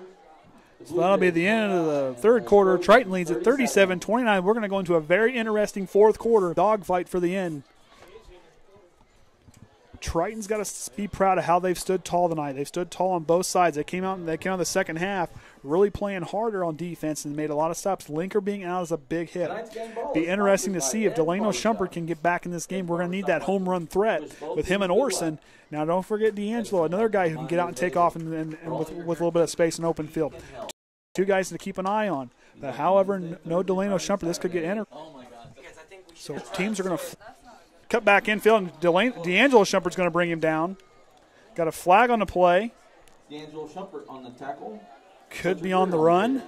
So Fletcher Greer on the carry for the Trojans. They're going to get a holding against North Judson. So wave that run off. Delano Shumpert's going to make his way back out on the field with Hunter McIntyre going back out. Holding against the Blue Jays. Not sure that one was well received in the home stands here tonight on homecoming for the Blue Jays.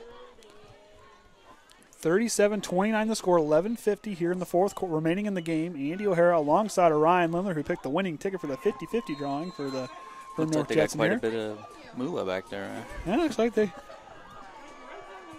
Do we get royalties for drawing, or is that just a celebrity status? So here we go, 3rd and 15 on the Trojan 42-yard line. Peretti of the shotgun's going to pitch it inside to Wilcox, who's going to pitch it again out to Greer. Greer's going to try to jump back in, and he's going to get brought down. Gets on the other side of the 35, maybe the 34-yard line. And that'll bring up 4th down. He was brought down by William Smith. Couple guys getting up slowly off the field. And Delano Shumpert back down again. As you recall, back at LaVille, he had the injury to his left leg, and that's what they're stretching out right now. As both teams, we had Greer kind of came up slowly for the Blue Jays. Snyder stretching out. So everybody's kind of back up. Delano getting looked at again by the athletic trainer. So Jagger back in. So Jagger Boyd back in for the Blue Jays as Fletcher Greer, the senior, is going to come out. So here we go. 4th down and 11 to go. 11:19 remaining in the game. North Judson trailing by 8. Working from the Trojan 39 or 34-yard line. So see what Triton can do. Stand tall here. Watch this speed to the corners. That linebacking crew, those safeties going to have to pay attention. Peretti's going to drop back. Peretti's trying to look for Wilcox. Throws it away. And that's going to be a turnover on downs. Triton regains it from their own 34-yard line on the incomplete pass. He had Wilcox wide open on the near sideline. Overshoots him by about a yard. And that's going to be incomplete. Turnover on downs. Triton takes over. So with no Delano Shumpert on offense. Kaden Atkins in for him. Pitney and D'Angelo. Remember, he's definitely an athletic young man too. Mast is going to go off. They're going to get their team set for on offense, what they're going to do. See what Rodney Eunice has in store for us here in the fourth quarter.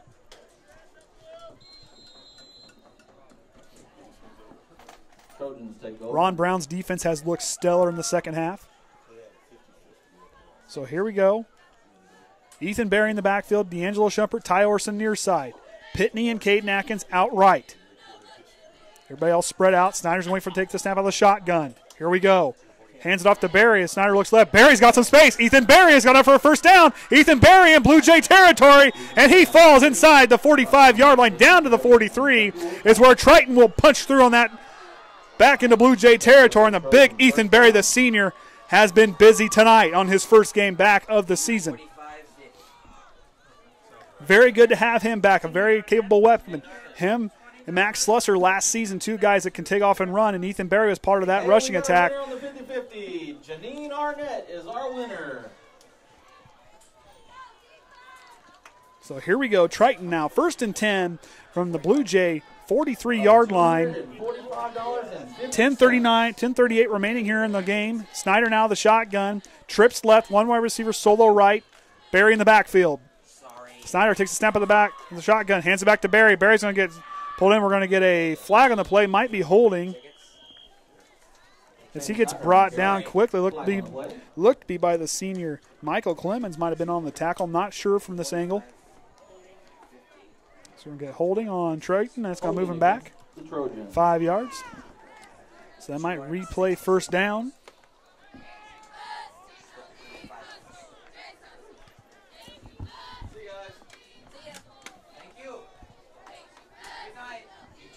Sure hope my family's nice and warm at home because now I'm starting to feel the cold. I'm starting to feel it now. Should have dressed a little more warmly for this one. So that's going to put Triton back in their own territory from their own 45 yards. So 1st and 21. 3 wide receivers left, one to the right. Atkins, Pitney, and Shumpert here on the near side. Snyder looking right quickly. Quick hitter on over to Orsund. Orsund's going to get a catch on the other side of the 50-yard line, inching their way back to where they started off. Tye Orsund on the reception. 6-yard gain on the play. Inside 10 minutes remaining in the game. Triton up 8. Offense needs to really either milk on the clock there or go down and put some points on the board. Like I said, no field goal option now with Brandon Lenker injured. So we got to put it in the end zone. That's October the 5th for a 6:30 start. So the senior Michael Clemens comes off the field. All right, Pitney, Atkins, Shumpert near side, Orsund solo left, solo right with Barry in the backfield. Snyder takes a snap out of the shotgun. He drops back, pressure bearing down. Here comes pressure from the right side. Snyder's going to get brought down. Snyder's trying to get rid of it, and he does. A big loss there. And that's going to set up 3rd down and a couple miles for the Trojans as they're now back in Blue Jay territory, deep in Blue Jay, not super deep, but they're back in Blue Jay territory.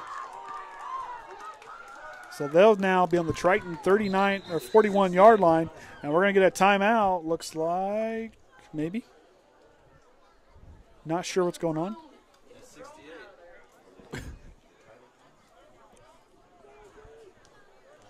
Not sure what's going on. The head officials over on the Triton sideline talking to them.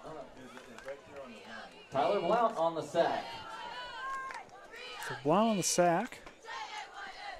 Had burst right through that right side of the line for the Trojans. Came right through, and Snyder had no place to go with it. And the official's going to come down here and talk to the North Judson sideline. So they're waiting to get the drone out. They're trying to get the drone out of the way as they're going to wait to see what happens here. So the drone, they're trying to move it off the field. So whoever is running the drone, please move it away from you don't hear that at every field. sporting event. I don't think it was You are none. controlling the drone. I don't know. It's pretty close. It's pretty close to deer season. Anybody wants to open up shop there on that thing, give it a shot. So here we go. 3rd down and a couple miles. 3rd down, 25 from Trojan's own 41-yard line. Snyder the shotgun. Wide receiver split out on either side. Snyder's going to try to do a quick hitter, and he's going to look deep. He's trying to find D'Angelo. D'Angelo, shots over, shoots him. No flag on the play. Shumpert was looking for one. Not a lot of contact there. Shumpert on the So that'll bring up 4th down. So that'll bring Chance Baxter out to send the punt away. pass attempt. He's covered by Wind has died down, almost non-existent. Has not. Seemed like it got colder when the wind died down. I don't know. So here we go. 4th down, 25, 8:48 remaining in the game. Triton still leading by 8. Baxter's going to have to get rid of a good kick here to see if he can get him back away from that Trojan defense who stood tall so far here in the second half. If they can get this one here. North Judson showing that they're going to try to blow through the line. Here's a snap. Baxter gets it away. It's a short, high kick. It's going to get fall. We got a Trojan player gets upended. That was Lucas Richmond went airborne. I missed that. Into a front flip in the air. Him and Barnett kind of got tied up there. Not sure what happened. But that's where North Judson will set up shop, is from their own 36-yard line. So 1st and 10 for them. 8:40 remaining in the game. We'll see if this Trojan defense can stand tall again. They have so far, slowing this Blue Jay offensive attack here in the second half. Triton's looking strong on defense. Billy Smith, that transition to him back at middle linebacker has proven very good for Ron Brown's defense. Peretti back under center, 3-headed monster, the same 3 guys in the backfield. And we're going to get a flag on the play before we get going. Looks like we got an encroachment on the Trojans is what the call looks like. And it is. So Triton giving the Blue Jays some yards there. So that'll now bring it down to 1st down and 5 from the 41-yard line is where they'll reset their downs. We're saying Orsund might have been lined up off sides.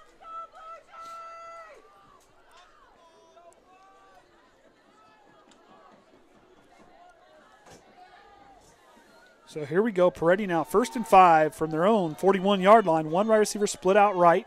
three-headed guy, the three-headed monster in the backfield. Hands off to Greer. Greer's going to try to find some room on the outside.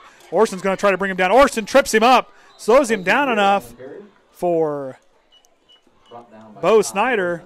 So Tye Orsund in there, slows it down for Snyder to come finish off the tackle.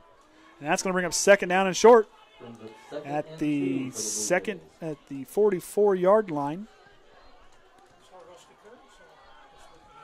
So Delano Shumpert makes an appearance back in the game. Had a couple leg issues, had to get stretched out a couple times. Definitely the cold weather is probably aggravating that injury from earlier in the season. Triton showing blitz. Here's the snap. Greer's going to get, he's going to get gobbled up quickly by Caleb Lemler. Gets right in there on the tackle and brings him down. That'll bring up third down. Now this is going to be a very key third down play. Inside 8 minutes remaining in the game. If Triton can stop him here on short yardage, they'll have to make 2 stops because you got to believe that North Judson will go for on fourth down if we stop them. So either force a turnover, stand tall here, and get ready to load the shotgun and go back in again and stop them. We'll see what they do. So Peretti down, Blount, Wilcox, and and Barnett in the backfield. Barnett takes it, and he gets the short game brought down by Stichter. Gets in there, finds some penetration along the line. The senior gets in there and brings down the ball carrier. So now here we go. Fourth down and 1. 7 minutes and 12 seconds remaining. Clock is running. Triton leading by 8. Need to stand tall here on defense. Now we know Greer can take off and go off the outside on the run. We know Peretti can fake the handoff to the fullback and keep it himself and take off. We know Wilcox has got the speed that can last for a long time, so we'll see what they can do. Smart runners on this team. We'll see what Peretti has in store. Triton showing blitz. Peretti now going to hand off to Greer, and Greer's going to, it's going to be close. They're going to fumble. We'll see what Triton says they got it. Triton comes away with it. Billy Snyder, the senior, gets in there, takes it away, and Triton forces another second-half turnover from the Blue Jays. They did this against Culver, 3 second-half turnovers, and now they're doing it again against North Judson. We'll see if Snyder and company can put some to capitalize with 6:44 remaining in the game. Triton takes over in Blue Jay territory at the 44-yard line. They get right through the line. Billy Snyder punches it out, or they punch it out late, and Billy Snyder, the senior, enough awareness, falls on it. Triton takes over. Billy Smith or Billy Snyder? Oh, I guess Billy Smith. Well, Snyder was in there too. I'll get it right eventually. I got excited. Take it easy now. It's cold. Lips are having a hard time moving tonight. So here we go. Snyder in the backfield, 2 backs in the backfield. Richmond tight end, two wideouts right. Hands it off to McIntyre. Or excuse me, Barry. Ethan Barry, the senior, rumbles forward. Looks like a late shove. We got a down player. That's Lucas Richmond, the senior, making his first season as a football player, I believe. So Nate Amston's going to come. He's going to send Amston back out. The senior says, I got this. He's going to sit tight. Ethan Barry has been very busy, so that's going to bring up 2nd and 4. Just 6 minutes and some change left in the game as we approach the midway point of the fourth quarter. Snyder back of the shotgun. Barry, I believe that's Mast out there. 2 wide receivers right, Orsund and Shumpert. Hand off to Mast, and Mast is going to get picked up quickly by Greer. Fletcher Greer in there and brings him down for he makes it back to the line of scrimmage, and that's where they'll start at the 40-yard line now. Brings up 3rd down and 5 on the 1-yard loss. Inside 6 minutes remaining. Orsund's going to go out. Shumpert's going to come. Delano's going to come in. So see what we have down here. We're 3rd and manageable. Triton's going to let the play clock. So Orsund, is going to get the play and come back out. Brings up 3rd and 5 for the Trojans. So here, big thing to keep an eye on. Why find the soft spot in the zone? We know we can go up over top of them. They're going to be waiting for that. They're going to be waiting for the soft spot in the zones as the intermediate passing game has been on key tonight. So we're going to wait, and Triton's going to take a timeout, using all the time they need to milk the clock so they can reset the play. So we'll see what our Trojans got for us in store here as they'll move forward. Triton has the lone score in the second half. That was coming off a 52-yard, about 52 run and scamper by Tye Orsund on the reception as he found his way in for found pay dirt. Set up an appointment. Call him at 896-33. Did you secure stats after the game? I don't know. Okay. Trent looked kind of cold, so if we don't get him, it's okay. It's okay if we don't. I figure Coach was probably going to run out of here. I don't know if we try to get down there or not, but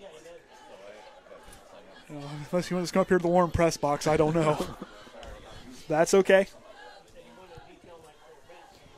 His team has stood tall tonight, team is, like I said, facing some of the tough matchups we've had so far this season. South Central was no slouch. They gave us a lot of fits there in that game.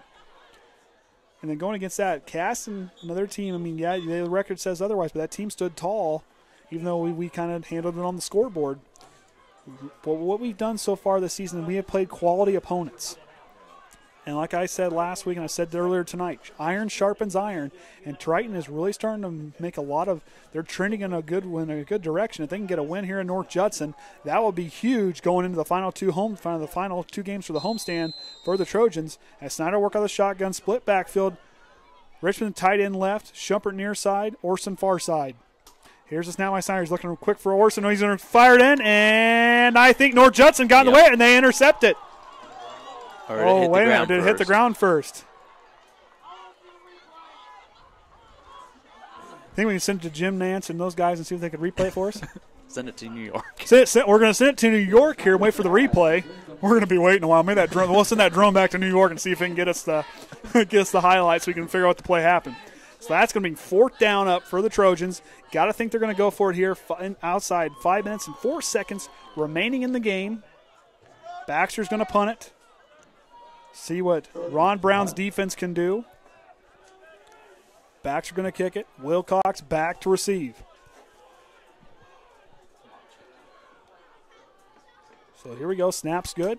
Baxter's going to get it away. Good kick. Wilcox is going to call the fair catch. And it looks like he'll get it. They'll set up shop at the 16-yard line. This is probably the farthest they've set up all night. Or the deepest they've set up in their own territory. So 5 minutes remaining in the game. Interception might have bounced off the field before it came up for the catch, according to the officials. They still haven't received word from New York yet, so we'll see. We'll be waiting, I guess, for a little bit. Maybe I could send me a pair of Carhartts and some insulated boots, maybe. It's worth a shot. So here we go. Peretti now, 1st down and 10 from their own 16-yard line. Under 5 minutes remaining here in the game. They trail as Peretti's going to be out of the shotgun. Peretti's going to hand it off to Greer. Fletcher Greer now going to work at the right sideline. Fletcher Greer's going to try to fall, and Triton's going to come in, and looks like Koby Mast in on the tackle, and they're going to get a flag. They might be on. Looks like it's going to be on. It might be on Billy Smith. Came in late there, a little late on the tackle, as Mast already had him wrapped up. So there will be a personal foul against the Trojans. It looks like to be on Billy Smith. Now they'll give a first down now. Right there's the thing where we got to be mentally tough. We got to be smart. Keep our composure. We got to watch. He was going down. That's safety for these players now. So that's going to be a big penalty and push North Judson closer to the 50-yard line. 4 minutes and 48 seconds remaining in the game. Ball now placed at the 37-yard line. 1st and 10 for the Blue Jays. Peretti's been working out of the shotgun here the last 2 snaps. Looks like Barnett's back there. Greer in the backfield. Cox is in the slot left. Here's the snap. With me over to Fletcher Greer. Greer trying to find some space on the left side. He does. He gets tripped up by Billy Smith. So Billy in there on the tackle for that one. The senior stepped in after the penalty last time. So 4 minutes and 15 seconds and counting. Triton's got to stand tall, make a big stand here on defense. Slow them down. Force them to do what they got to do. Triton's got to cover it well. The linebackers have got to be ready. Peretti out of the shotgun. Hands off to Fletcher Greer. And Greer slips up on after he gets the handoff, and he'll lose a couple yards on the play. Billy Smith coming out of that middle linebacker spot. Normally see him on a nose tackle. Bringing him back, that experience back there, and a guy like that, a freight train like Billy, he gets a little steam going downhill. I don't want to be in the way of that guy. It's a one-man wrecking crew, I think. For a senior and as big as he is, him and Connor, I'll tell you what, those are 2 guys there. I want to be friends with him if I need to be. All right, here we go. Peretti out of the shotgun. Takes the snap. Back to Greer again. Greer's going to try to find some space on the right, find a corner on the outside. He does. Greer tries to cut back in. Greer's going to try to get back. And Connor Ousley, and I believe Trenton Kreft in on the tackle there. The junior found some space. He gets another Blue Jay first down. So Fletcher Greer finds another first down for the Blue Jays. They're rolling here inside, just outside 3 minutes remaining in the game. The clock stopped because of the first down. So they're going to bring in Barnett. So Greer's going to come out there. That young man has been busy all night for the Blue Jays. Triton needs to stand tall here on defense. We've done it against Culver. If you remember, they were driving down one score in just a little bit of time like this remaining. We can do it again. Preddy out of the shotgun. He's going to keep it, and he's going to keep it himself. Preddy slips up, keeps his feet, and Billy Smith's going to get in there on the tackle. Or excuse me, that was Caleb Lemler in there on the tackle. Brings him down. And that'll bring up second down and 8. So second, 2 minutes and inside 2 minutes and 40 seconds remaining.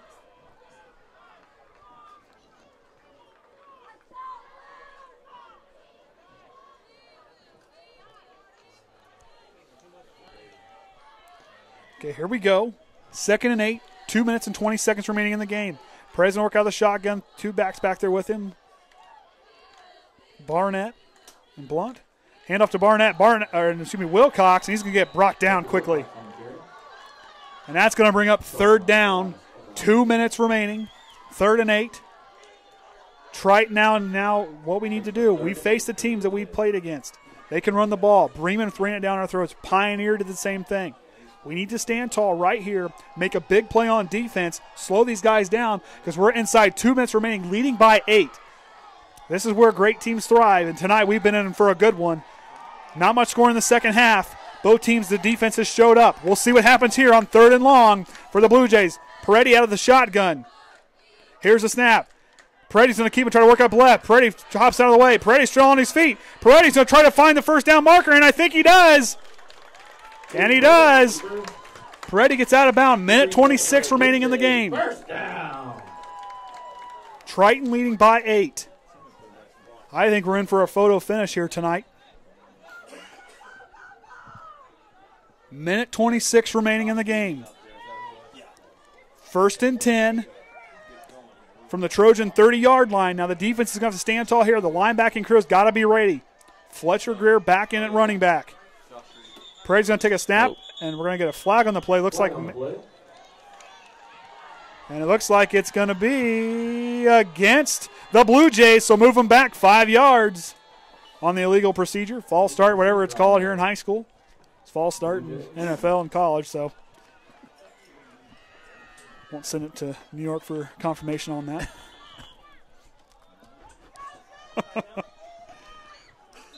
So hang on, we're going to get a timeout for Triton. So Ron Brown's going to come out and talk to his troops. Minute 25 remaining in the game. Triton now is leading by 8. North Judson, a team who showed they can throw it. Wilcox got a short throw on the 20-yard touchdown pass he received earlier at the end of the second half. This team can do well, has done well running it on the ground. So moving forward for Triton, that linebacking crew and those safeties need to be ready and watch the outside corners because Greer can get out and go. And Peretti just showed there on the last drive, he cut out, went out left, and found his way for the first down marker. As it'll be 1st and 15 after the timeout resumes. I believe Triton has 1 timeout remaining. I don't know if I've seen North Judson take a timeout in the half here.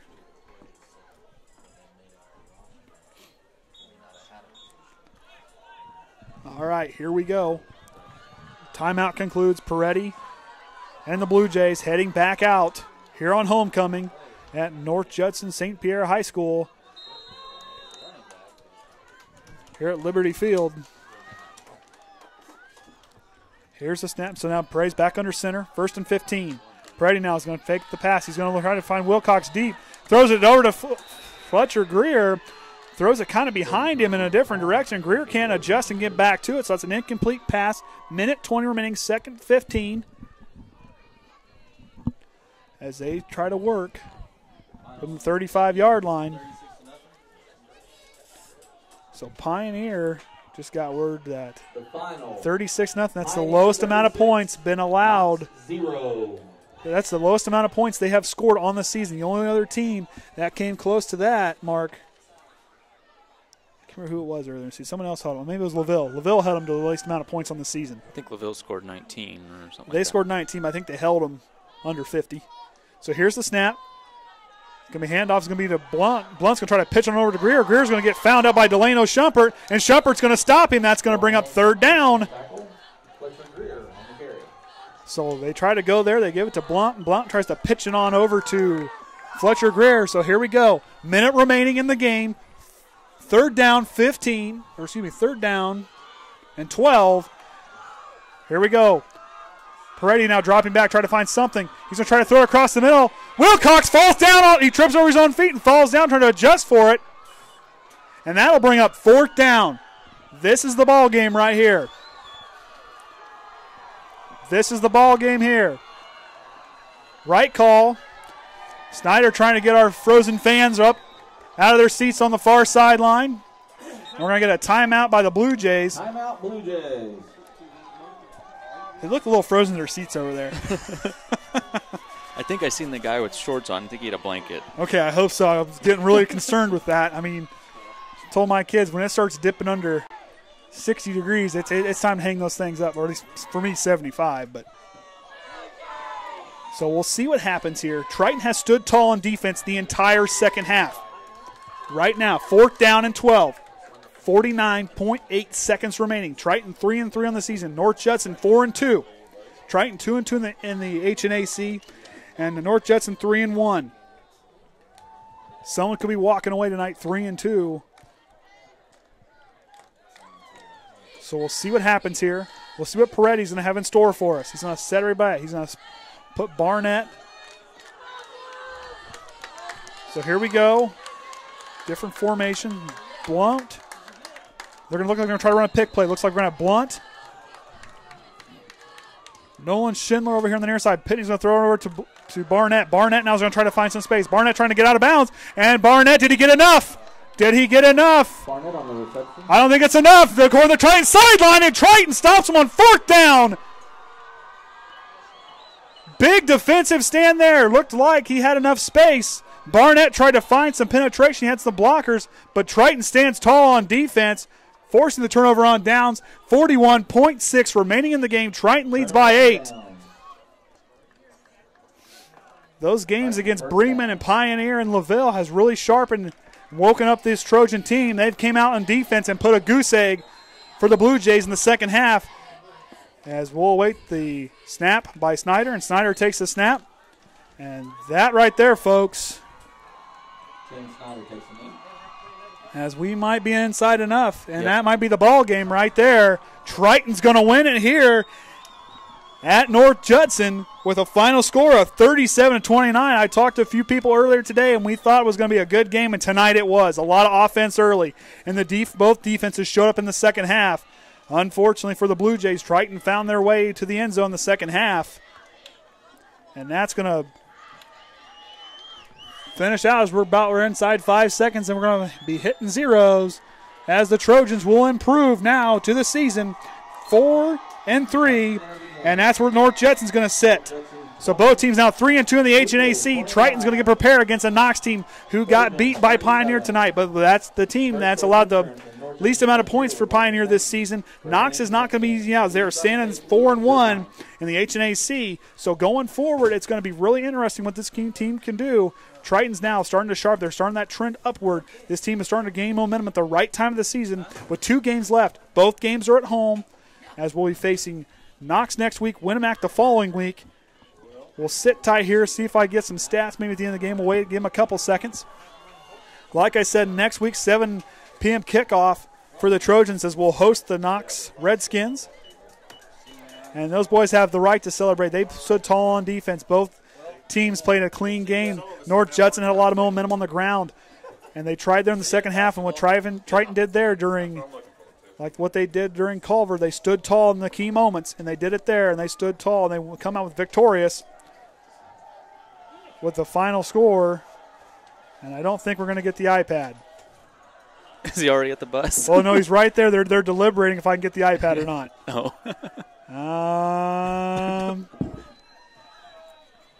Oh, nope, I'm going to get the iPad. I won the challenge.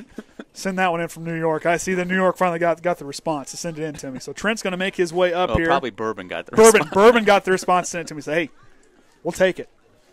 But Triton tonight comes out on top, 37-29 over the North Judson Blue Jays, handing that team their third loss on the season.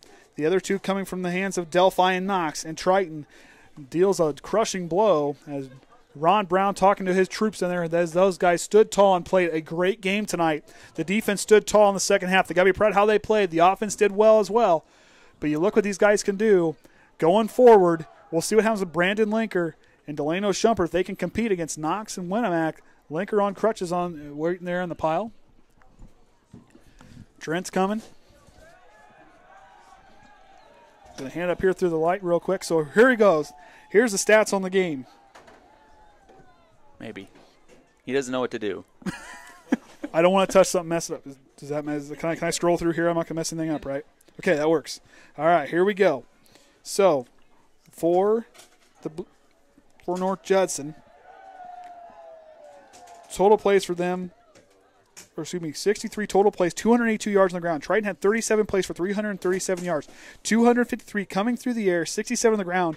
All 200 Blue Jays on the ground, coming from the ground. 20 first downs for them. Triton had 10. 8 penalties for the Trojans, 7 for the North Judson Blue Jays. Going forward, we need to do a better job. The penalties, they cost us, so they could have cost us a couple spots in the game. Thank you. They could have cost us some spots in the game, but they didn't. So recapping real quick, starting off, Bo Snyder with the 4-yard touchdown run through the deep, long pass by Delano Shumpert. That put them up 7-0. North Judson answered right back with a Fletcher Greer run in from 6 yards out. That put them down 7-6. Triton came back in. Snyder to Orson, 55-yard touchdown pass was good. 14-6 was the score there. Then he had a 20-plus yard run, or I guess 20-plus yard run by Chucky Wilcox. That knotted it back up into the 2-point conversion. And then Chucky Wilcox got a 3-yard touchdown run, and that put them up with another 2-point conversion, 22-14. So we get closer. We're closing in with 33.5 seconds remaining in the game. And would you know it, a deep pass for both then you had, I'm trying to find it here. Where's it at? There it is. So that put us down 20. So Ethan Berry put us down by 1. We get the ball back right before, and then North Judson goes up then 29-21. So we're closing in, like I said, 33.5 seconds remaining in the first half. And then Bo Snyder throws it to Delano Shumpert for the 20-yard touchdown pass, and that knots it back up before we went into halftime. Coming back out. Both teams kind of volleyed there for a little bit, and then it took a Bo Snyder and a 52-yard and a 40-some-yard scamper after the catch by Tye Orsund. That put them up 37-29, and Triton never looked back. So like I said, next week's game against Knox is going to be a tough one. This team's prepared. We'll see what we do next week. Next week, tune in, as we'll be hosting there from our home field for the final 2 games. We'll see you guys next week. This is Andy O'Hara and Orion Lemler signing out for the Triton Trojan Sports Network.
There's no reporters. It's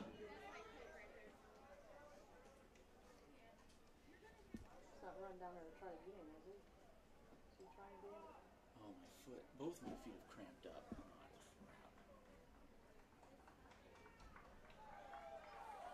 He probably doesn't want to climb all the way up here. He probably dare you guys go down on the field like he did at Thornburg. What?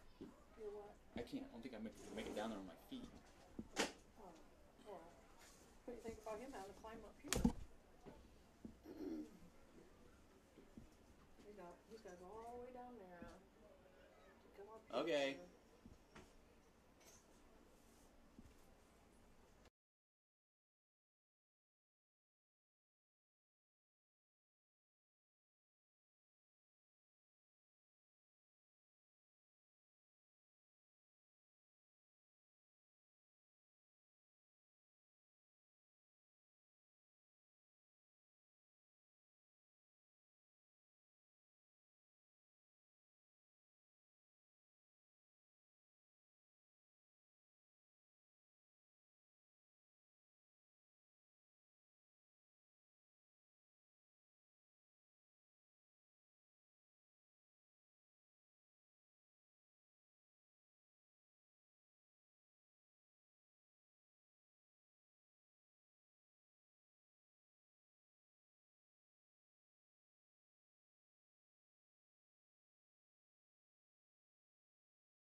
Got to hit unmute. All right, welcome back, Triton Trojans fans. Andy O'Hara alongside Ron Brown tonight. Coach, that was a good game. It was a pretty good game. I know early on the offense was kind of heating things up a little bit, but the big story for me was what your defense did in the second half, putting a goose egg up there for the Blue Jays. The guys stopped them cold on several drives, forced 2 fumbles, but the guys did a great job tonight. What are your thoughts on what the guys did in the second half of that adjustment? Again, got them some fruit snacks and juice boxes and at halftime and Sugar Rush, and came out and played a lot better. It comes down to high school boys doing their job every play, and sometimes they need some little reminders. I said earlier tonight, I talk about good teams and great teams, and what teams good teams compete. They do the right things, but great teams, when through adversity, like they're knotted up at 29-29 at halftime, the guys adjusted. The guys came back out and they stood tall on defense against a team that was scoring at will early on in the first half. Yeah, we were pretty confident after we went into the locker room. Let's just say we played terrible on defense the first half, and to be tied going in at halftime, we just knew we needed to get the ball back into our offense's hands, and we were going to go down and we were going to do what we do. So tell me what was kind of going through your mind that 33 and a half seconds remaining in the first half. You guys are trailing by 8. Well, Rodney Eunice, of course, threw in a dagger there, and Delano laid out for the Superman catch. What was going through your guys' mind there at the end of the half? Man, we dislike Judson, and we don't want to lose to him. Hey, nothing wrong with that. We had a bunch of sharks circling us, early, before as we were warming up. So, we needed to make sure that we didn't become the chum in the water there. And the guys definitely weren't the chum. They forced North Judson to be the chum in the water in the second half, and that defense woke up, and those guys. And then I know with the Lenker injury, putting Billy back at middle linebacker, that seemed to work out pretty good as Billy kind of gained some downhill speed. What was your kind of thoughts behind that, putting him back there at middle linebacker? He said, hey, trust me, I want to go back here. And you know what? If you have a kid that says that they want to do something and they're one of your athletes, you let them do it until they prove you wrong. That's what high school sports is about. It's about having, athletes that lay out for you, that play, 100% for you. It's not always about the play calling or the formations or anything like that. It's about the athletes on the field. And the guys so far, from what I've been watching, like I said, like I talked to you after we won against Culver, the guys are improving each week. What are practices like with these guys on this trend that we're trending upwards at the right time of the year? What's the kind of feel during practice during the week? We were a little excited during the week. Every big play that we made, we rushed around, we jumped on each other. We were enthusiastic, so that was good. It was probably the best practice we had all week. And I don't know if you noticed or not, but we released the Kraken this week, and helped us out a little bit. I have no idea on stats, but man, do I like having 225 pounds in the backfield. I was just getting ready to get to that. Ethan Berry being back is definitely a big help on the offensive side. That young man got a hold, and he was just making plays left and right with his legs, and he was dragging guys with him. That definite presence going forward. We've been waiting all season to see the young man. The Kraken's been released here going forward. Now, I don't know if you know yet, Knox did, of course, lost to Pioneer tonight. They held them to the least amount of point total in the season, 38 points. Going against a Knox team next week that's second right now in our conference, they're going to be a tough out. They'll be 4-1 with those that we host them next week. What are your thoughts going against those guys, and what do you guys can prepare for this week, possibly get ready for those guys? Well, that's easy. Here's my thoughts. You're going up against a Hall of Fame coach that has over 200 wins. He does an excellent job with whatever set of kids that he has, and he mixes them up and, throws out little things and little wrinkles at, you all week. So we know that it's going to be a difficult task, but it's one that, we're happy to compete for, because we realize that if we play and things come down to the wire and we're able to knock them off, then that could put us in second place in the conference. So, that's what we want to focus on. And we have, felt that we still have not hit our fullest potential, and we are still waiting to see a few other guys that we have yet to get on the field. So, like I said, going forward, you guys got a lot of things going forward. But like I said, you said with him being a Hall of Fame coach, where you're no slouch as a coach yourself, getting what you get out of these guys, the mental toughness of what these guys have done this season. Great, granted, we did lose to Pioneer and Bremen, but those guys competed for the first quarter and a half of those guys. They were toe-to-toe with them. They made them sweat. I rewatched the game from last week. Pioneer was kind of playing. They got 14-0. They kind of felt like they went on cruise control kind of early. We went down and scored on them. We stopped them on defense. They started playing a little more intensity. Kaiser, I mean, they're a great team. Don't get me wrong. I'm not taking anything away. But what our guys have done against certain moments, like forcing 3 second-half fumbles against Culver, playing tough against that team that we lost to LaVille, we're a different team from that point now. And those guys in sectionals better be ready to play because your boys are playing great on both sides of the ball. Yeah, we got a little slow tonight on defense starting out. They can get that stuff kind of shored up. We got 2 games prepared to go in that deal. Like I said, we knock off Knox. That might put us in the second hole there going into sectional play. But I think going forward, your guys are really trending upwards. And it's been, like I said, they're really starting to really gel out there in my book from me when watching up here. Yeah, I'm proud of the guys. I love to see all the people picking against us and all that. And, keep that going. That's great motivation for my kids. We're just trying to compete every week, and it's nice when you're the underdog and you show what you can do. I don't think a single person had us this week. I know they did. You guys were actually, John Harrell had you guys 2 touchdowns to lose by 2 touchdowns to North Judson, but you guys came in, you just erased that. I saw someone out here earlier with 21-0 was their prediction. I'm like, boy, they were wrong. But like I said, the underdogs, these guys now have that fire in their belly, that will to fight. That's going to be dangerous. I hate to be in the way of your boys going forward than hear the rest of the way out. Hey, I totally agree. There's a reason that we have 6 different guys on our team that colleges are calling and asking them to go play for them next year. We have a special group of kids, and if they can do the right things at all times and they can, control their emotions in a way that will be positive, I think that they can do just about anything. And, I'm excited to see what they're going to finish this year up as. All right. Got anything else for me, Coach? I think well, Coach, congratulations on the win tonight. It's Andy O'Hara signing off with Ryan Brown. We'll see you guys next week.